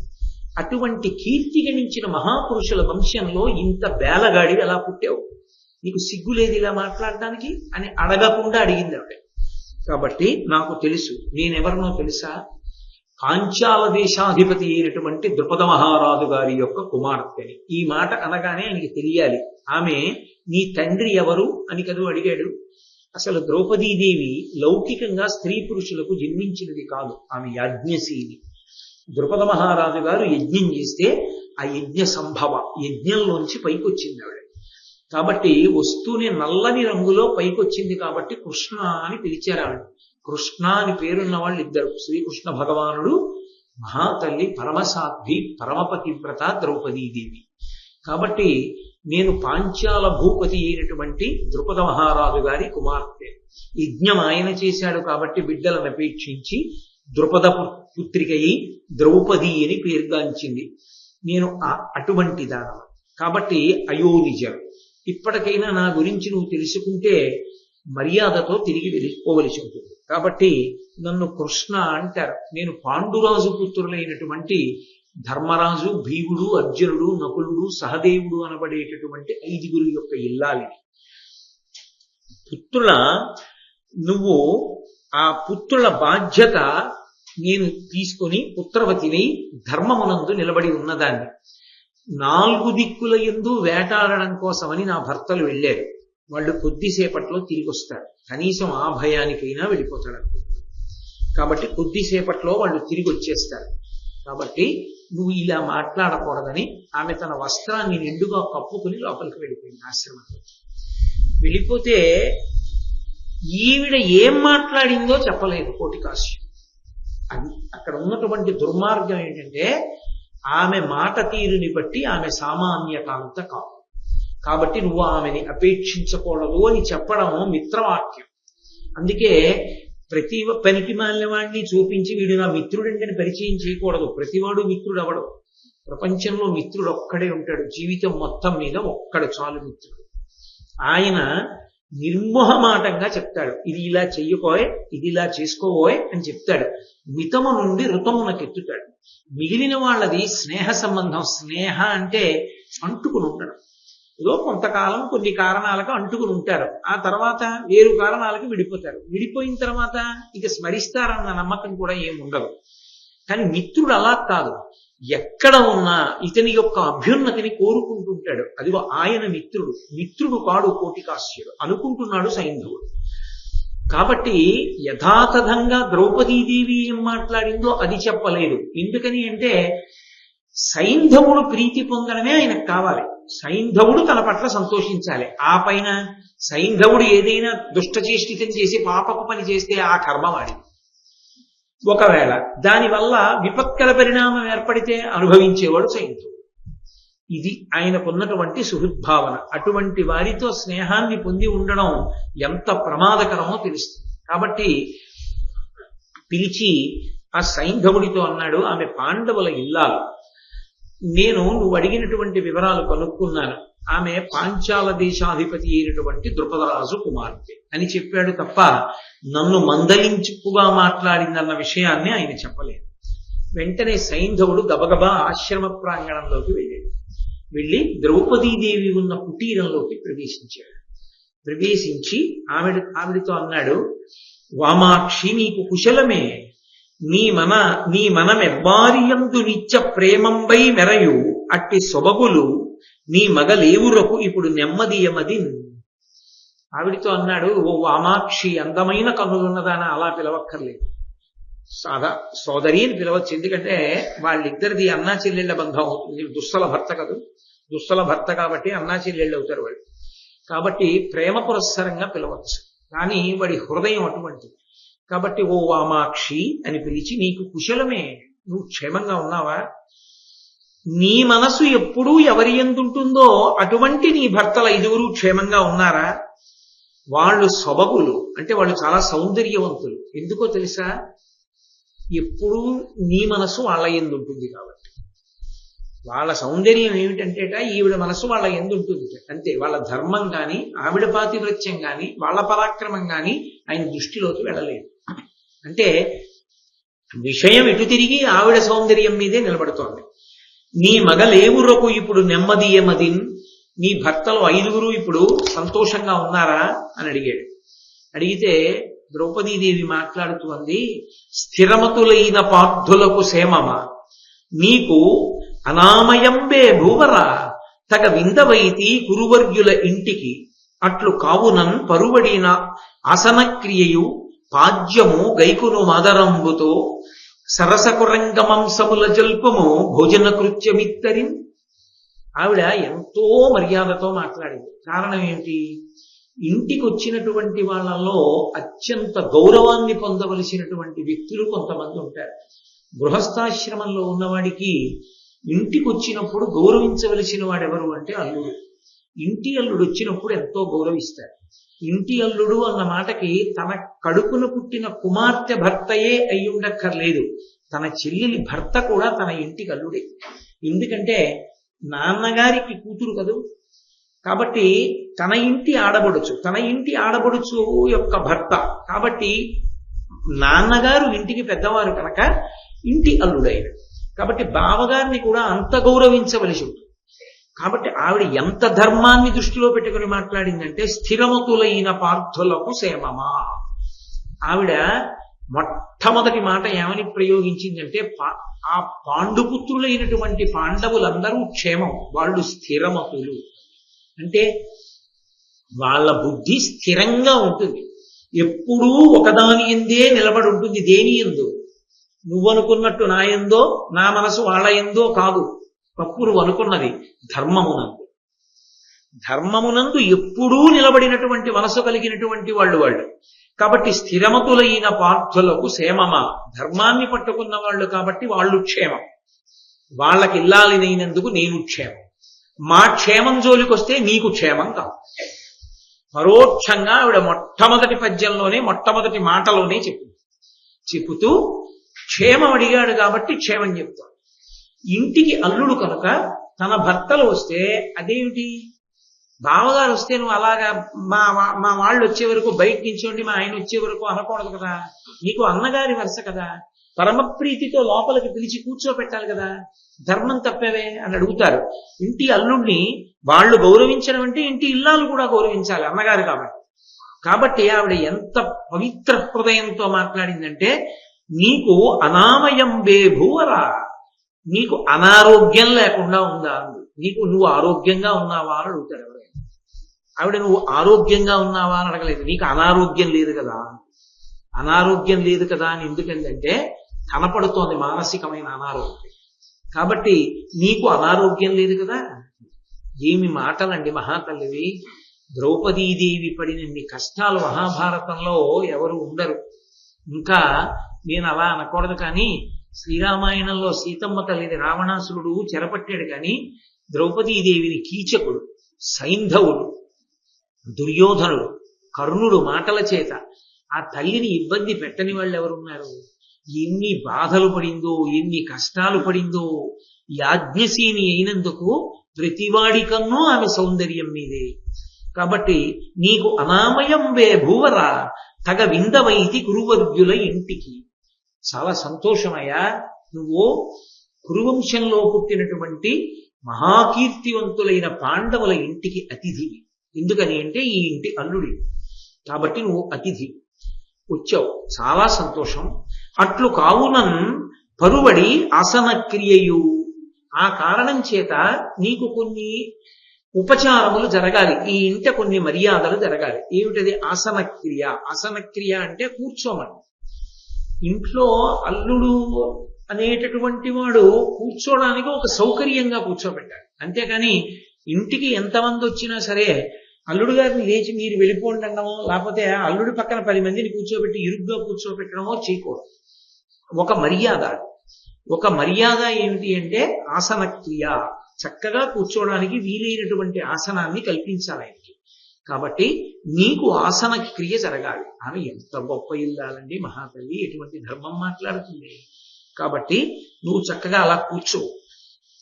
పాద్యము గైకొను మాదరంబుతో, పరమ ప్రేమతో అదిగో ఆ పాద్యాన్ని స్వీకరించు. అతిథి మర్యాద అంటే కాళ్ళు కడుక్కుని, కాళ్ళు కడుక్కోవడం ఎందుకు అంటే లోపలికి రావడానికి అనుమతినివ్వదు. లోపలికి రావచ్చు, మిత్రుడైతే రాకూడదు. మిత్రుడు ఎందుకు రాకూడదు అంటే, ఏమ్మా వాడున్నాడా అని అడిగారు అనుకోండి, లేరండి ఎక్కడికో వెళ్ళారు, 1 గంటలో వచ్చేస్తారు కూర్చోండి అందనుకోండి. ఆవిడ మిత్రధర్మం ఏమిటో తెలుసా, వెళ్ళకూడదు ఇంట్లో. వాడు వచ్చాక వస్తానమ్మా, ఒక్కసారి ఇలా రా తల్లి అని, అమ్మా నేను ఈ పని మీద వచ్చాను, వాడు వస్తే కొంచెం చెప్పు, మళ్ళీ నేను రాగలనో రాలేనో ఒకసారి ఫోన్ చేయమను, నేను ఆ పనిలో ఉంటాను తల్లి, ఇప్పుడు వద్దులే తర్వాత వస్తానులే అమ్మా అని చెప్పి వెళ్ళిపోవాలి. గడప దాటి లోపలికి వెళ్ళకూడదు. ఎవరిని లోపలికి పిలవచ్చో లోపలికి రమ్మని చెప్పడానికి అర్హత ఏంటంటే ఉపచారం చేస్తారు. ఏమిటా ఉపచారం అంటే కాళ్ళు కడుక్కోండి అంటారు. కాళ్ళు కడుక్కున్నారు అంటే లోపలికి రమ్మని అర్థం. కాళ్ళు కడుక్కున్న తర్వాత బయట నించో పెడితే గృహస్థు ధర్మం పోయినట్టు. కాళ్ళు కడుక్కున్నాడంటే లోపలికి రమ్మని, పాద్యక్రియను ఆచరించారు అంటే లోపలికి వచ్చి కూర్చోండి అని అర్థం దానికి. అది ఆవిడ ధర్మం. నువ్వు బయట నిలబడి మాట్లాడవలసిన వాడివి కావు, నువ్వు లోపలికి వచ్చి మాట్లాడాలి. ఎందుకో తెలుసా, ఇంటల్లుడివి, నీకు గౌరవం జరగాలి. 2, నేను నిన్ను బయట నించోబెట్టి మాట్లాడడానికి నువ్వు నాకు అన్నగారి వరుసవాడి. అన్నగారు ఉండడం క్షేమం కాబట్టి, అన్నగారు ఉంటే వచ్చిన ఇబ్బంది ఏముంది, నాకు ఏమి ఇబ్బంది ఉండదు. కాబట్టి నువ్వు అన్నగారివి కనుక పాద్యక్రియని స్వీకరించు. ఏమో అన్నవరసవాడైనా ఇతర పురుషులైతే నేను ఒక్కదాన్నే ఉన్నప్పుడు రమ్మంటానో రమ్మన్నో, నువ్వెందుకు అధికారం పొందావో తెలుసా అతిథిగా లోపలికి రావడానికి?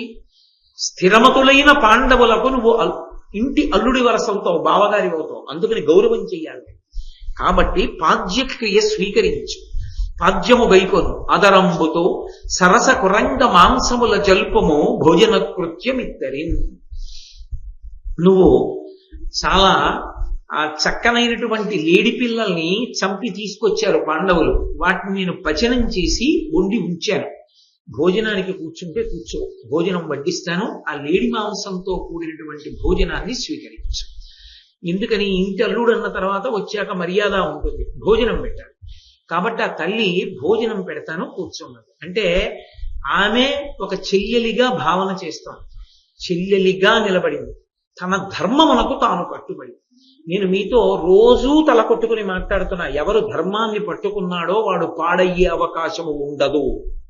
కాబట్టి ఆమె గృహిణీ ధర్మాన్ని నిర్వర్తించింది. పాండవులు లేరు కనుక, ఇంటికి అల్లుడు వచ్చాడు కనుక ఆమె చెయ్యవలసినటువంటి పరిచర్య ఆమె చేసి వచ్చి కూర్చో అంటే, నా భర్తలు వేటకి వెళ్ళారు, వచ్చే వేళ అయింది అని. ఆ మాట ఆవిడ కలపడానికి కారణం ఏంటంటే అతని మనస్సులో ఉన్న భావన సక్రమంగా లేదని పసిగట్టింది. ఇప్పుడు ఈవిడ చెప్పిన మాటల్ని బట్టి అతను సిగ్గుపడాలి, అతను మనసు మార్చుకోవాలి. అలా అర్థం చేసుకోగలిగిన వాడైతే అతనికి ఏ పాపము అంటకుండా ఉండడానికి అతనికి ఒక అవకాశం ఉంది. ఏమిటి అవకాశం అంటే పశ్చాత్తాపం.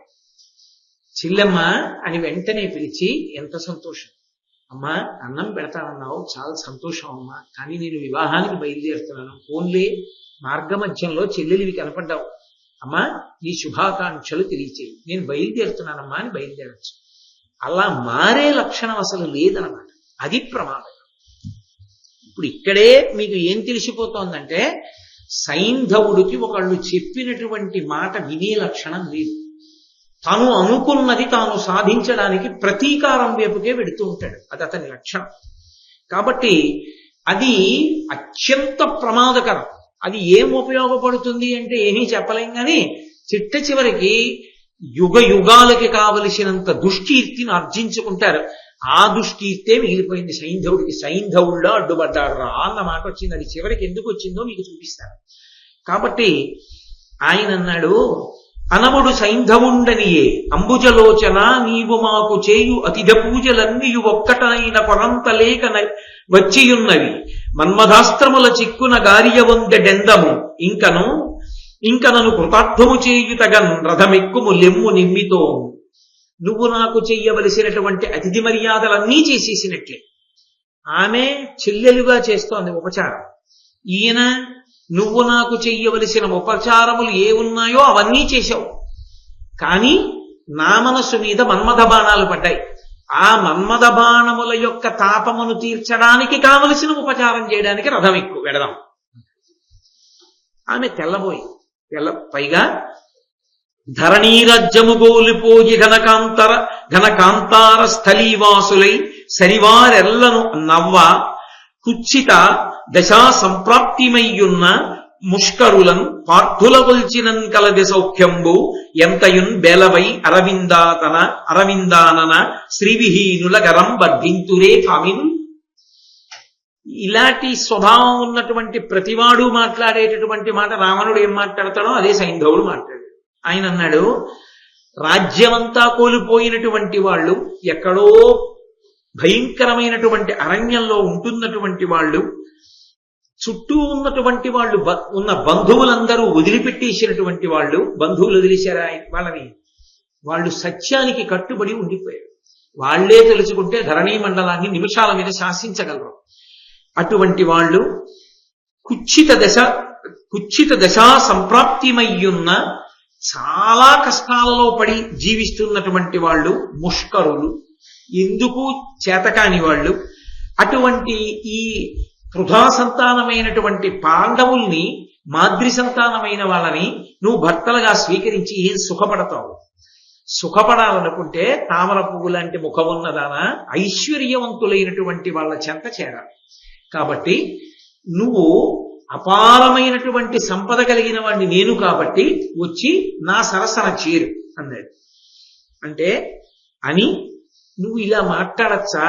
ఇది చాలా అన్యాయం కదా, అసలు ఇటువంటి మాటలు నీ నోటి వెంట రావచ్చా అని అడిగింది ఆవిడ.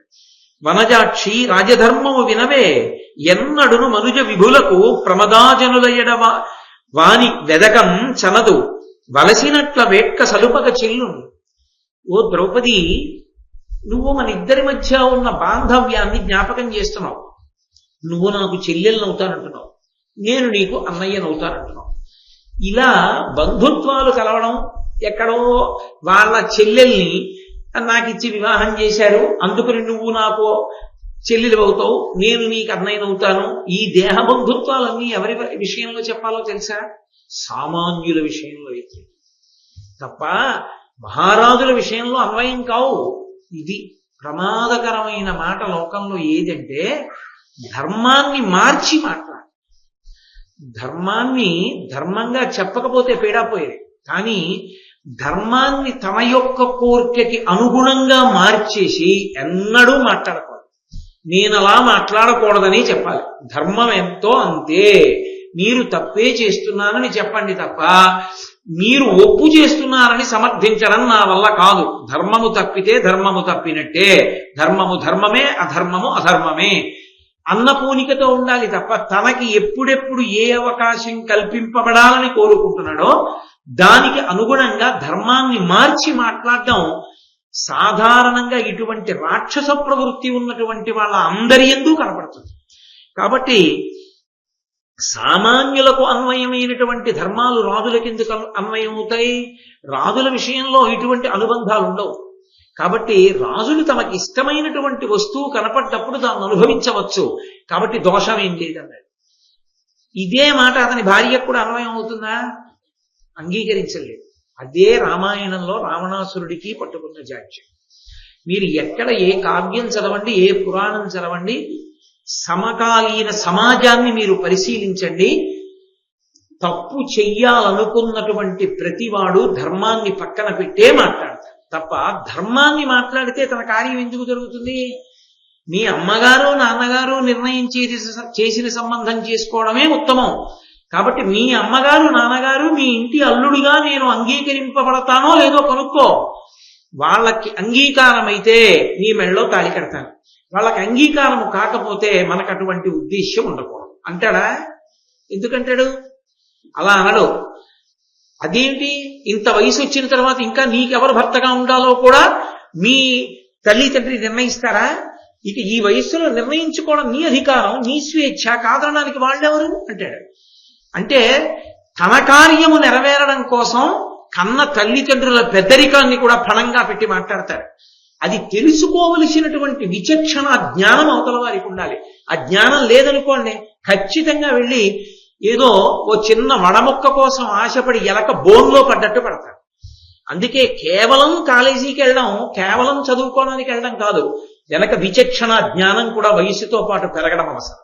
అది యువతి కావచ్చు, యువకుడు కావచ్చు. పక్కన సంస్కారం లేని చదువు సమాజానికి, కన్న తల్లిదండ్రులకి కూడా ప్రమాదకారియే. కాబట్టి ఆయన అన్నాడు ఇంకొక మాట, వినుమదియుగాక జగమున వనితారత్నంబులెల్లవారికి భోగంబున ఎడ సాధారణము, ఒకని ధనమని గరుసు గలదే కరిని భగమన. అసలు నీకొక విషయం చెప్పనా? డబ్బు ఉంటుంది, డబ్బు అనేటటువంటిది వాడిదే అని లోకంలో ఏముండదు. డబ్బున్న వాళ్ళు ఉన్నారు, వాళ్ళ దగ్గర 10,000 రూపాయలు ఉన్నాయి, నాకు 1,000 రూపాయలు కావాల్సి వచ్చాయి. అయ్యా నాకు 1,000 రూపాయలు కావాలి, కొద్దిగా ఇద్దరు అన్నాను. వాళ్ళ జేబులోంచి తీసా 1,000 రూపాయలు ఇచ్చాడు. ఇప్పుడు ఆ డబ్బు ఎవరిది? నాదే. నా ఇష్టం వచ్చినట్టు నేను ఆ 1,000 రూపాయలు ఖర్చు పెట్టుకుంటాను. నేను ఒక వస్తువుని కొనుక్కున్న తర్వాత ఆ 1,000 రూపాయలు ఇంకోళ్ళకి వెళ్ళాయి. ఇప్పుడు ఆ 1,000 రూపాయలు వాడేం చేస్తాడు? నావే అంటాడు. కాగితాలు అవే, ఎంతమందికి నావే అయ్యాయి. అలాగే అందమైన కాంతలు ఈ లోకంలో ఎవరో ఒకరికే చెందిన వారు కాదు. అది ధర్మం. అది నిజమా? అసలు ఇంతకన్నా అన్యాయమైనటువంటి అధర్మం లోకంలో ఇంకోటి ఉంటుందా? అది శాస్త్రం అని చెప్పి. అంటే మీరు ఒక్కటి బాగా జ్ఞాపకం పెట్టుకోండి, ఆడదాన్ని పాడు చేయడానికి ఆడదాని యందు మరులు కొన్న పురుషుడు ఎంత అధర్మాన్ని చెప్పడానికైనా సిద్ధపడతాడు. ఆ రాక్షసత్వం మనసులోకి ప్రవేశిస్తే దాని నుండి తట్టుకు నిలబడగలిగినటువంటి వివేకం ఆడదాని యందు ఉండాలి. నాకు ఒళ్ళు మండి ఒక మాట అంటే మీరేమనుకోకండి, కాస్త స్ట్రీట్ లైట్ లేని ప్రతి చెట్టు కింద ఇంజనీరింగ్ చదువుకుంటున్న ఆడపిల్ల నిలబడితే ఆడపిల్లదా తప్పు మగపిల్లాడిదా? నీకుండక్కర్లా విచక్షణ? వాడు వచ్చి మాట్లాడితే మాత్రం మధురంగా మాట్లాడితే నువ్వు చీకట్లో నిలబడి మాట్లాడతావా? కన్న తల్లిదండ్రులు ఏమైపోయారు, తోడబుట్టిన అన్నదమ్ములు ఏమయ్యారు, ఈ ఇంటి గౌరవం ఏమైపోతుంది? కాలిపోదు. నీకుండక్కర్లా విచక్షణ? ఏమైనా అయిపోయిన తర్వాత వీధుల్లోకి వచ్చి కేకలా? ఈ ఒళ్ళు దగ్గర పెట్టుకుని ముందు నుంచి ఉండవలసిన అవసరం లేదు. రామాయణం భారతం భాగవతం ఏమో పాఠ్యాంశాలుగా పనికిరావా? ఎందుకు పనికిరావంటే మత ప్రసక్తి లేని లౌకిక రాజ్యమా? అందుకని మంచి మాటలు పాఠ్యాంశాల్లో చెప్పరా? వివేకం పిల్లలకి కలగదా? టీవీల్లోనూ సినిమాల్లోనూ పుస్తకాల్లోనూ కనిపించేవన్నీ ఉద్రేకం కల్పించేవా? పిల్లల్ని బాగుపడమంటే ఎక్కడి నుంచి బాగుపడతారు? ఇటువంటి వ్యవస్థ కల్పించిన పెద్దలది కాదా తప్పు? ముందు పెద్దల్ని ఉరి తీసేయవలసిన అవసరం లేదు? ఈ వ్యవస్థని నియంత్రించవలసిన అవసరం లేదా? ఏవో అయిపోయిన తర్వాత పేపర్లలో రావడం, అప్పుడు వీధులకు ఎక్కి ఊరేగింపులు జరపడం ఎంతవరకు సమంజసం? అంత ఎవరికి వాళ్ళు పరిశీలనం చేసుకోవలసినటువంటి అవసరం ఉంటుంది. ఇటువంటి మాటలు మాట్లాడినటువంటి శిశుపాలుణ్ణి కాదని ద్రౌపదీదేవి ఎందుకు నిలబడగలిగింది? బాహ్యంలో చూస్తే నిజమే, ఆవిడికి కష్టపడవలసిన అవసరమే ఉంది. ఒక్క మాట కాదంటే ఆమె ఏ తప్పైనా చెయ్యొచ్చు. కానీ అలా కాదని నిలబడింది కాబట్టే యుగాలు మారిపోయినా సీతమ్మ తల్లికి పూజింది, యుగాలు మారిపోయినా ద్రౌపదీదేవి గురించి చెప్పుకోవడానికి మనం ముందుకు వచ్చాం. కాబట్టి ఆడపిల్లకి కేవలం చదువు కాదు, దానితో పాటు వివేకం కూడా చాలా అవసరం. ధర్మాధర్మ పరిజ్ఞానం అవసరం. ప్రతి చీడ పురుగు వైపు ఆకర్షింపబడకుండా నియంత్రించుకోగలిగినటువంటి లక్ష్యం అవసరం. 1-2.5 గంటల సేపు వాళ్ళకి కావలసిన పాటలు కథా మాటలతోటి కోట్లు సంపాదించుకోవడానికి ఎంత నీచమైందైనా చూపించి ధర్మంగా చెప్పే సినిమాలు వస్తాయి. మాటలు రాసేవాడికే ఉంది, డబ్బులు కావాలి కాబట్టి ఏమైనా రాస్తాడు మాటల కింద. నటించేవాడికే ఉంది, కోట్లు కావాలి కాబట్టి ఏమైనా నటిస్తాడు వాడు. ఎంత తుచ్చమైన మాటలైనా నటిస్తాడు. మీ అమ్మా నాన్న ఎందుకని తీసుకెళ్లి పెళ్లి చేసుకుని ఏమైనా చూపిస్తాడు. అది 2.5 గంటలు. వాళ్ళ నిజ జీవితాల్లో కోటీశ్వరులు. నీ జీవితం అలా కాదు, బజార్న పడితే తెల్లారిపో. కాబట్టి అది తెలుసుకోవలసింది నువ్వు. నీకు కావాలా వివేకం? అందుకని భారతం ఎందుకు చెప్పుకోవాలి, భారతం ఎందుకు వినాలి అంటే ఆ వివేకం లోపల పుట్టడం కోసం చదువుకోవాలి, దానికోసం వినాలి. కాబట్టి ఆయన అన్నాడు, ఆడది ఎప్పుడూ ఒక్కరి సొత్తు కాదు, అందమైనటువంటి ఆడది ఎప్పుడూ అందరికీ సొత్తే. కాబట్టి నువ్వు అలా మాట్లాడకూడదు. కేవలం పాండవుల ఇల్లాలి అంటావేంటి? కాబట్టి మన మధ్య అనుబంధము చెల్లదు, నువ్వు అటువంటి మాట అనడానికి చెల్లదు. నిన్ను అనుభవిస్తే నాకు దోషం రాదు అన్నది ఆయన తీర్పు. కామాతురాణం అభయం లజ్జ. కామాతురత పొందినటువంటి వాడికి భయము లజ్జ ఉండవు. కాబట్టి ఇప్పుడు ఆమెని పట్టుకునేటటువంటి ప్రయత్నం చేశాడు. ప్రయత్నం చేస్తుంటే ఆ తల్లి ఒక మాట చెప్పింది, నువ్వు నన్ను పట్టుకోవాలని ప్రయత్నం చేస్తున్నావు, ఇది చాలా ప్రమాదకరమైనటువంటి చేష్టితమని. కానీ ఆయన మాత్రం ఆమె యొక్క కొంగు పట్టుకున్నాడు లేచి. వెంటనే ఆ తల్లికి ఎక్కడి నుంచి వచ్చిందో బలం. మహాపతివ్రతలైనటువంటి వాళ్ళని ధర్మమే రక్షిస్తుంది అనుకోవాలి. ఒకనాడు విరాట పర్వంలో కీచకుడి దగ్గరికి వెడుతుంటే సూర్య భగవానుడికి నమస్కరించింది. ఆయన ఎవరి కంటికి కనపడకుండా కృత్యని పంపించాడు. ఆ కృత్య ఆవహించింది ఆవిడ. అంతటి కీచకుడిని ఒక్క తోపు తోస్తే కింద పడిపోయాడు. ఎవరి పాతివ్రత్యము వాళ్ళకి రక్ష. మీరు ఒక్కటే జ్ఞాపకం పెట్టుకోవలసి ఉంటుంది, ఎప్పుడెప్పుడు ఏ రూపంలో రక్షణకి అవసరమో ఆ రూపంగా ధర్మం మార్పు చెందుతుంది. ధర్మము అన్న మాటకు అర్థం చాలా మంది ఏమనుకుంటారంటే మీరు ఏది చేశారో అదిగానే మీకు వస్తుంది అనుకుంటుంటారు. ఆయన నిరతాన్నశీలి అనుకోండి, ఆయన సత్యమును మాట్లాడతాడు, ఆయన ధర్మాన్ని పట్టుకుంటాడు. దాని చేత ఆయనకి కేవలము పుణ్యమే వస్తుంది అనుకోకూడదు. ధర్మము ఎప్పుడు ఆవహించి ఉంటుంది. ఆవహించి ఉన్న కారణం చేత ధర్మము ఈశ్వరుడు రక్షణ కవచంగా మార్చే శక్తి. ఆయన ఎక్కడో ఉంటాడు, ఇక్కడే ఉంటాడు. నీవార సూకవత్తన్వి పీతాభాస్కర్యనూపమా అని. అందుకే ఈ దేశానికి ధర్మం ధర్మం ధర్మం. ఈ దేశపు పునాదులన్నీ ధర్మం మీదే నిలబడ్డాయి. కాబట్టి ఆ ధర్మాన్ని ఎవరు అనుష్ఠిస్తారో వాళ్ళు అనుష్ఠిస్తున్న ధర్మమే ఈశ్వరుడి చేత అప్పటికి వాళ్ళకి రక్షణకి ఏది కావాలో దానిగా మారిపోతుంది. ద్రౌపదీదేవికి అంత శక్తి ఎక్కడది అని మీరు నన్ను అడిగారనుకోండి, నిజంగా సైంధవుణ్ణి తోసి కింద పడేసేంత శక్తి ద్రౌపదీదేవికి ఉంది అని నేను చెప్పడం చాలా కష్టం. కానీ అలా ఆవిడ తోసేయగలిగినంత శక్తిని పొందగలుగుతోంది అంటే ఆమె ధర్మం. ఆ ధర్మం ఆమె మాటల యందు వ్యక్తం అవడం మొదలైంది.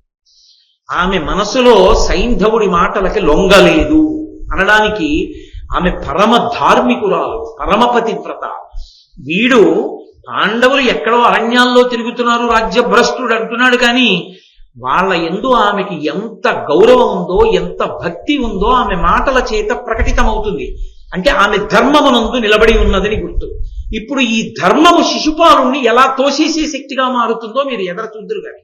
కాబట్టి ఆ తల్లి అంది, పాండవులంటే ఏమనుకుంటున్నావు? పాండవుల యొక్క అపార పరాక్రమం ముందు నిలబడగలిగినటువంటి వాడు లేడు. ఆ 5గురే వస్తే నువ్వు ఇలా మాట్లాడడం కుదరదు.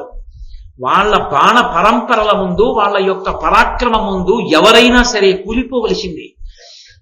హిమవత్పాద వనాంతకేలిరతిమై నేపారి కోపారుణ క్రమ నేత్రంచలమై ప్రభూతమతరేఖంబైన గంధద్విపేంద్రముడాయంజని సిళ్ళు సూపుట సుమీ ధర్మాత్ము నచ్చుగ్ర విక్రము కౌంతేయవరిష్టు నీవు దొడరంగా చూచుటూహింపగన్. నువ్వు ఏమో అనుకుంటున్నావు, పాండవులంటే చేతకాని వాళ్ళు అనుకుంటున్నావు.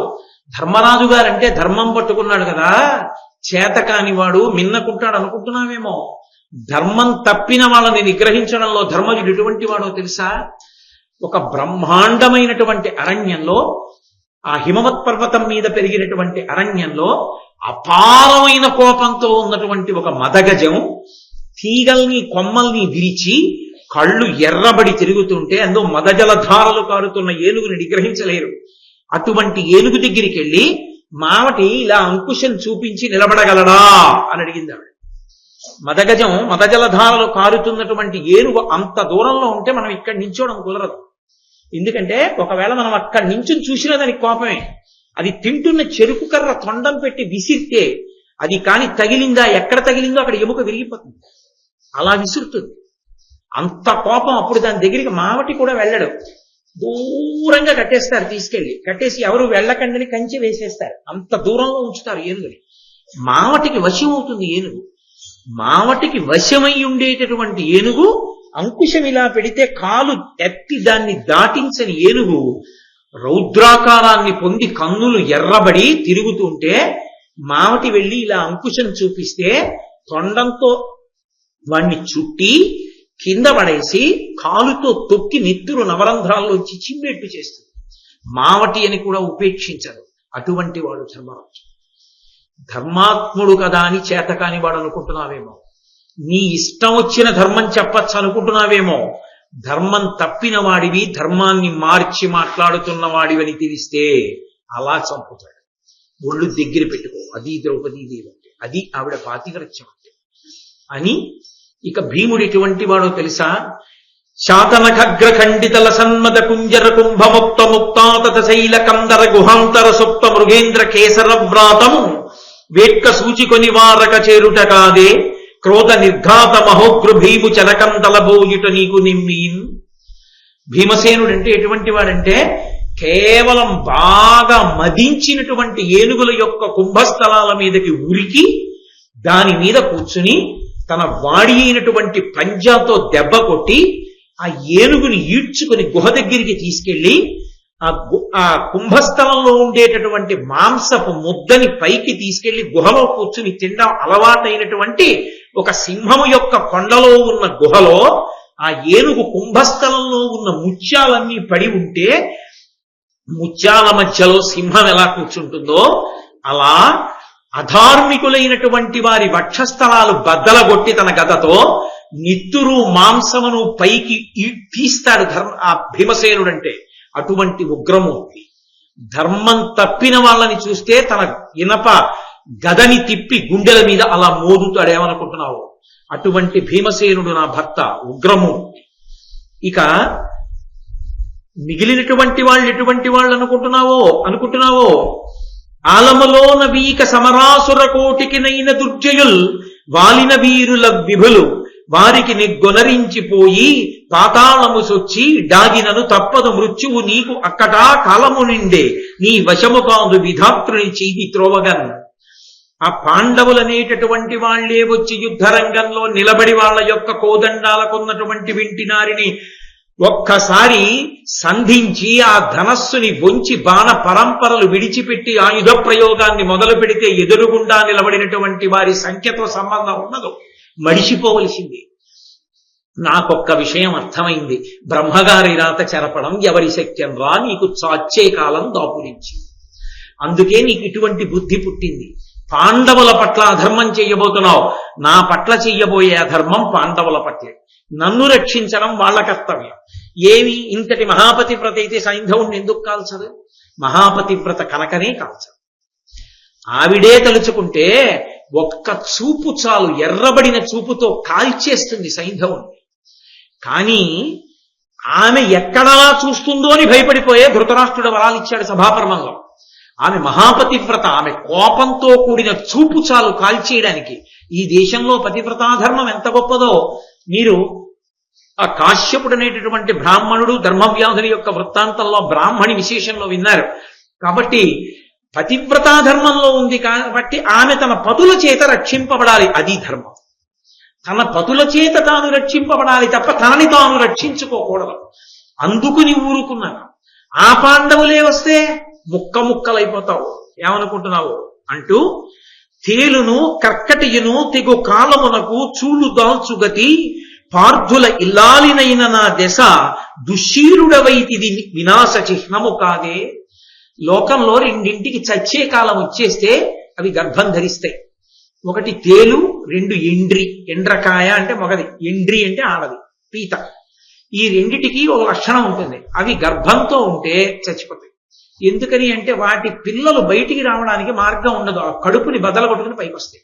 అందుకని పీత గర్భం ధరిస్తే పీత ప్రసవం అయినప్పుడు పీత చచ్చిపోతుంది, ఆడపీత. ఎండ్రికి పిల్లలు పుడితే ఎండ్రి చచ్చిపోతుంది. అది చచ్చిపోవలసిన కాలం ఆసన్నమైంది అని గుర్తు ఏమిటంటే గర్భం ధరిస్తుంది. అలా నీకు చచ్చిపోయే కాలం ఆసన్నం అయిపోయింది, అందుకే నా జోలికి వచ్చావు. కాబట్టి ఇప్పుడు పాండవులు ఊరుకుంటారా?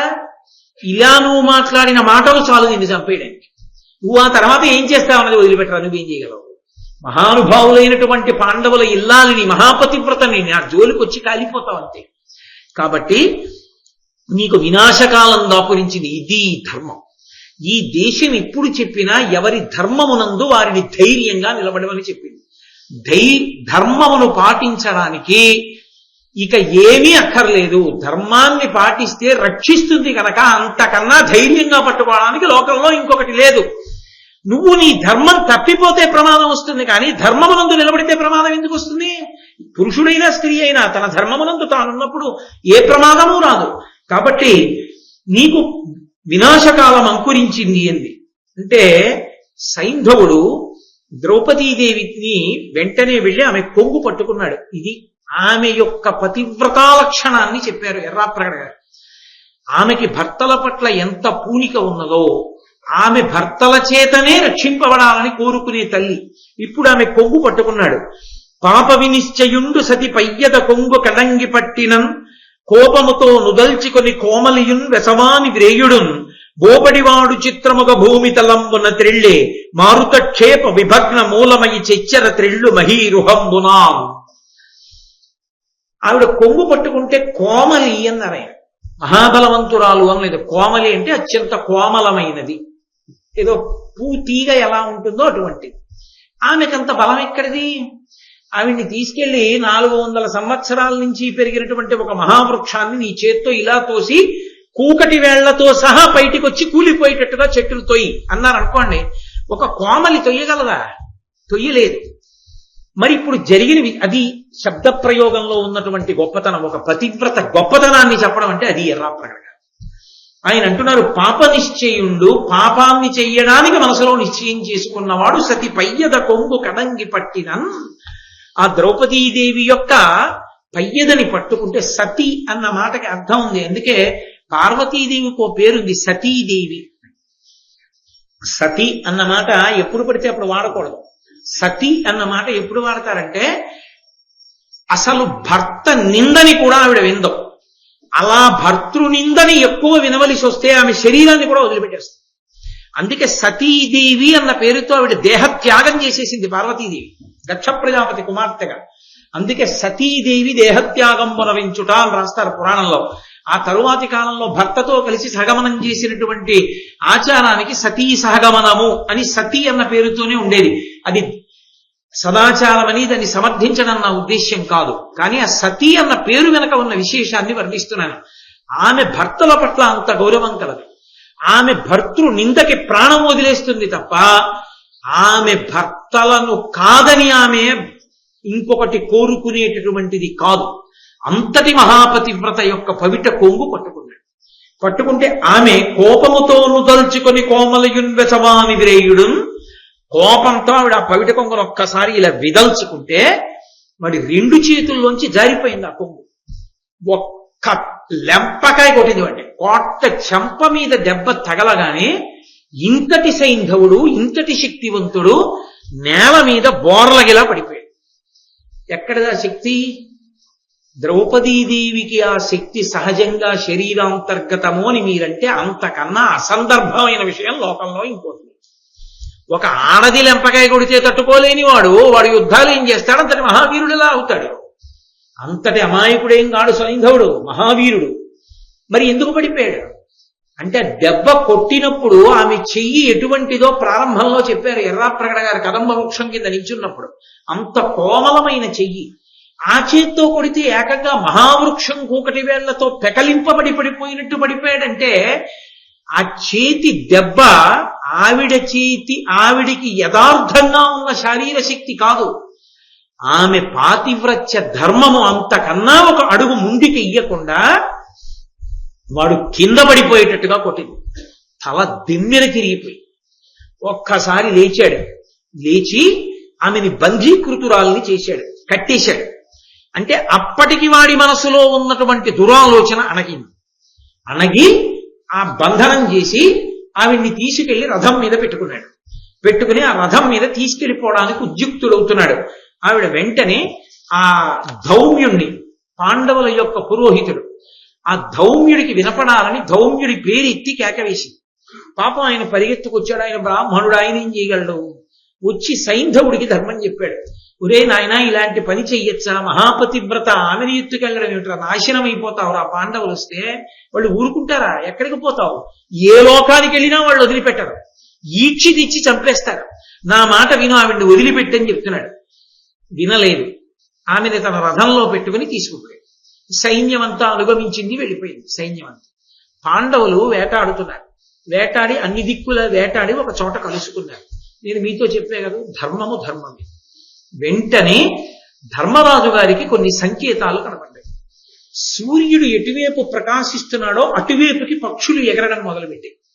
అలాగే ఆయన పక్కన ఒక వృద్ధ జంబుకం, అంటే ఒక నక్క, ముసలి నక్క ఒకటి అరుస్తూ పరిగెత్తింది ఎడం పక్క నుంచి.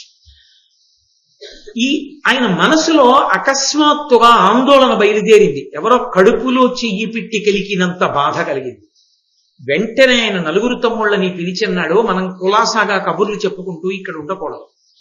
ఏదో పెద్ద యుద్ధం జరుగుతుందని, ఏదో పెద్ద ప్రమాదం జరిగిందని మనం ఉన్న చోట నాకు సంకేతం తెలుస్తోంది. ఏమి శకునాలండి అంటారు. తెలుసుకోగలిగిన అసలు ముందు నువ్వు ధర్మంలో ఉంటే ఆ శకునం నీకు కనబడదు. అసలు నీకు ధర్మమే లేనప్పుడు కనబడ్డవన్నీ దుశ్శకునాలే కాబట్టి ఏమి శకునాలంటే ముందుకెళ్ళి ప్రమాదంలో పడతాడు. ఎందుకంటే బుద్ధి అటువంటిది మరి ధర్మంలో లేనప్పుడు. అందుకని శకున శాస్త్రం లేనండం తప్పు. శకున శాస్త్రం ఉన్నది శాస్త్రమే. ధర్మాత్మలకు శకునములు తెలుస్తాయి. కాబట్టి నాకు అనుమానంగా ఉంది. ద్రౌపదీదేవిని విడిచిపెట్టి వచ్చాం. దుర్మార్గులైనటువంటి దుర్యోధనాదులు మనం చిత్రసేనుడితో యుద్ధం చేసి విడిపించామన్న కక్ష పెట్టుకుని ఒంటరిదైన ద్రౌపదీదేవి పట్ల ఏ ప్రమాదకరమైనటువంటి నడవడితో ఉన్నారో. కాబట్టి మనం ఒక్క క్షణం ఆలస్యం చేయకుండా చాలా వేగంగా రథాలు పూంచుకుని మనం ఆశ్రమానికి వెళ్ళిపోదాం పదండి అన్నాడు. వెంటనే గబగబా రథాలు ఎక్కారు. బయలుదేరి వాళ్ళు తృణబిందు ఆశ్రమానికి వచ్చారు. వస్తూనే రథాలు దిగలేదు.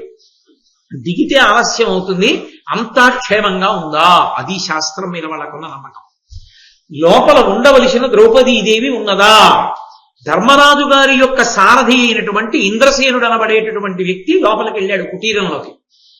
అక్కడికి వెళ్ళేటప్పటికి ధాత్రేయిక అనబడేటటువంటి చెలికెత్తే, ద్రౌపదీదేవి యొక్క చెలికెత్తే, ఆమె దగ్గర ఉపచారాలు చేసేటటువంటి వనిత నేల మీద పడి ఏడుస్తోంది. ఆ ఇంద్రసేనుడు వెళ్ళి అడిగాడు, ఎందుకు అలా ఏడుస్తున్నావు? భూమి మీద పొర్లుతూ ద్రౌపదీదేవిది అని అడిగాడు.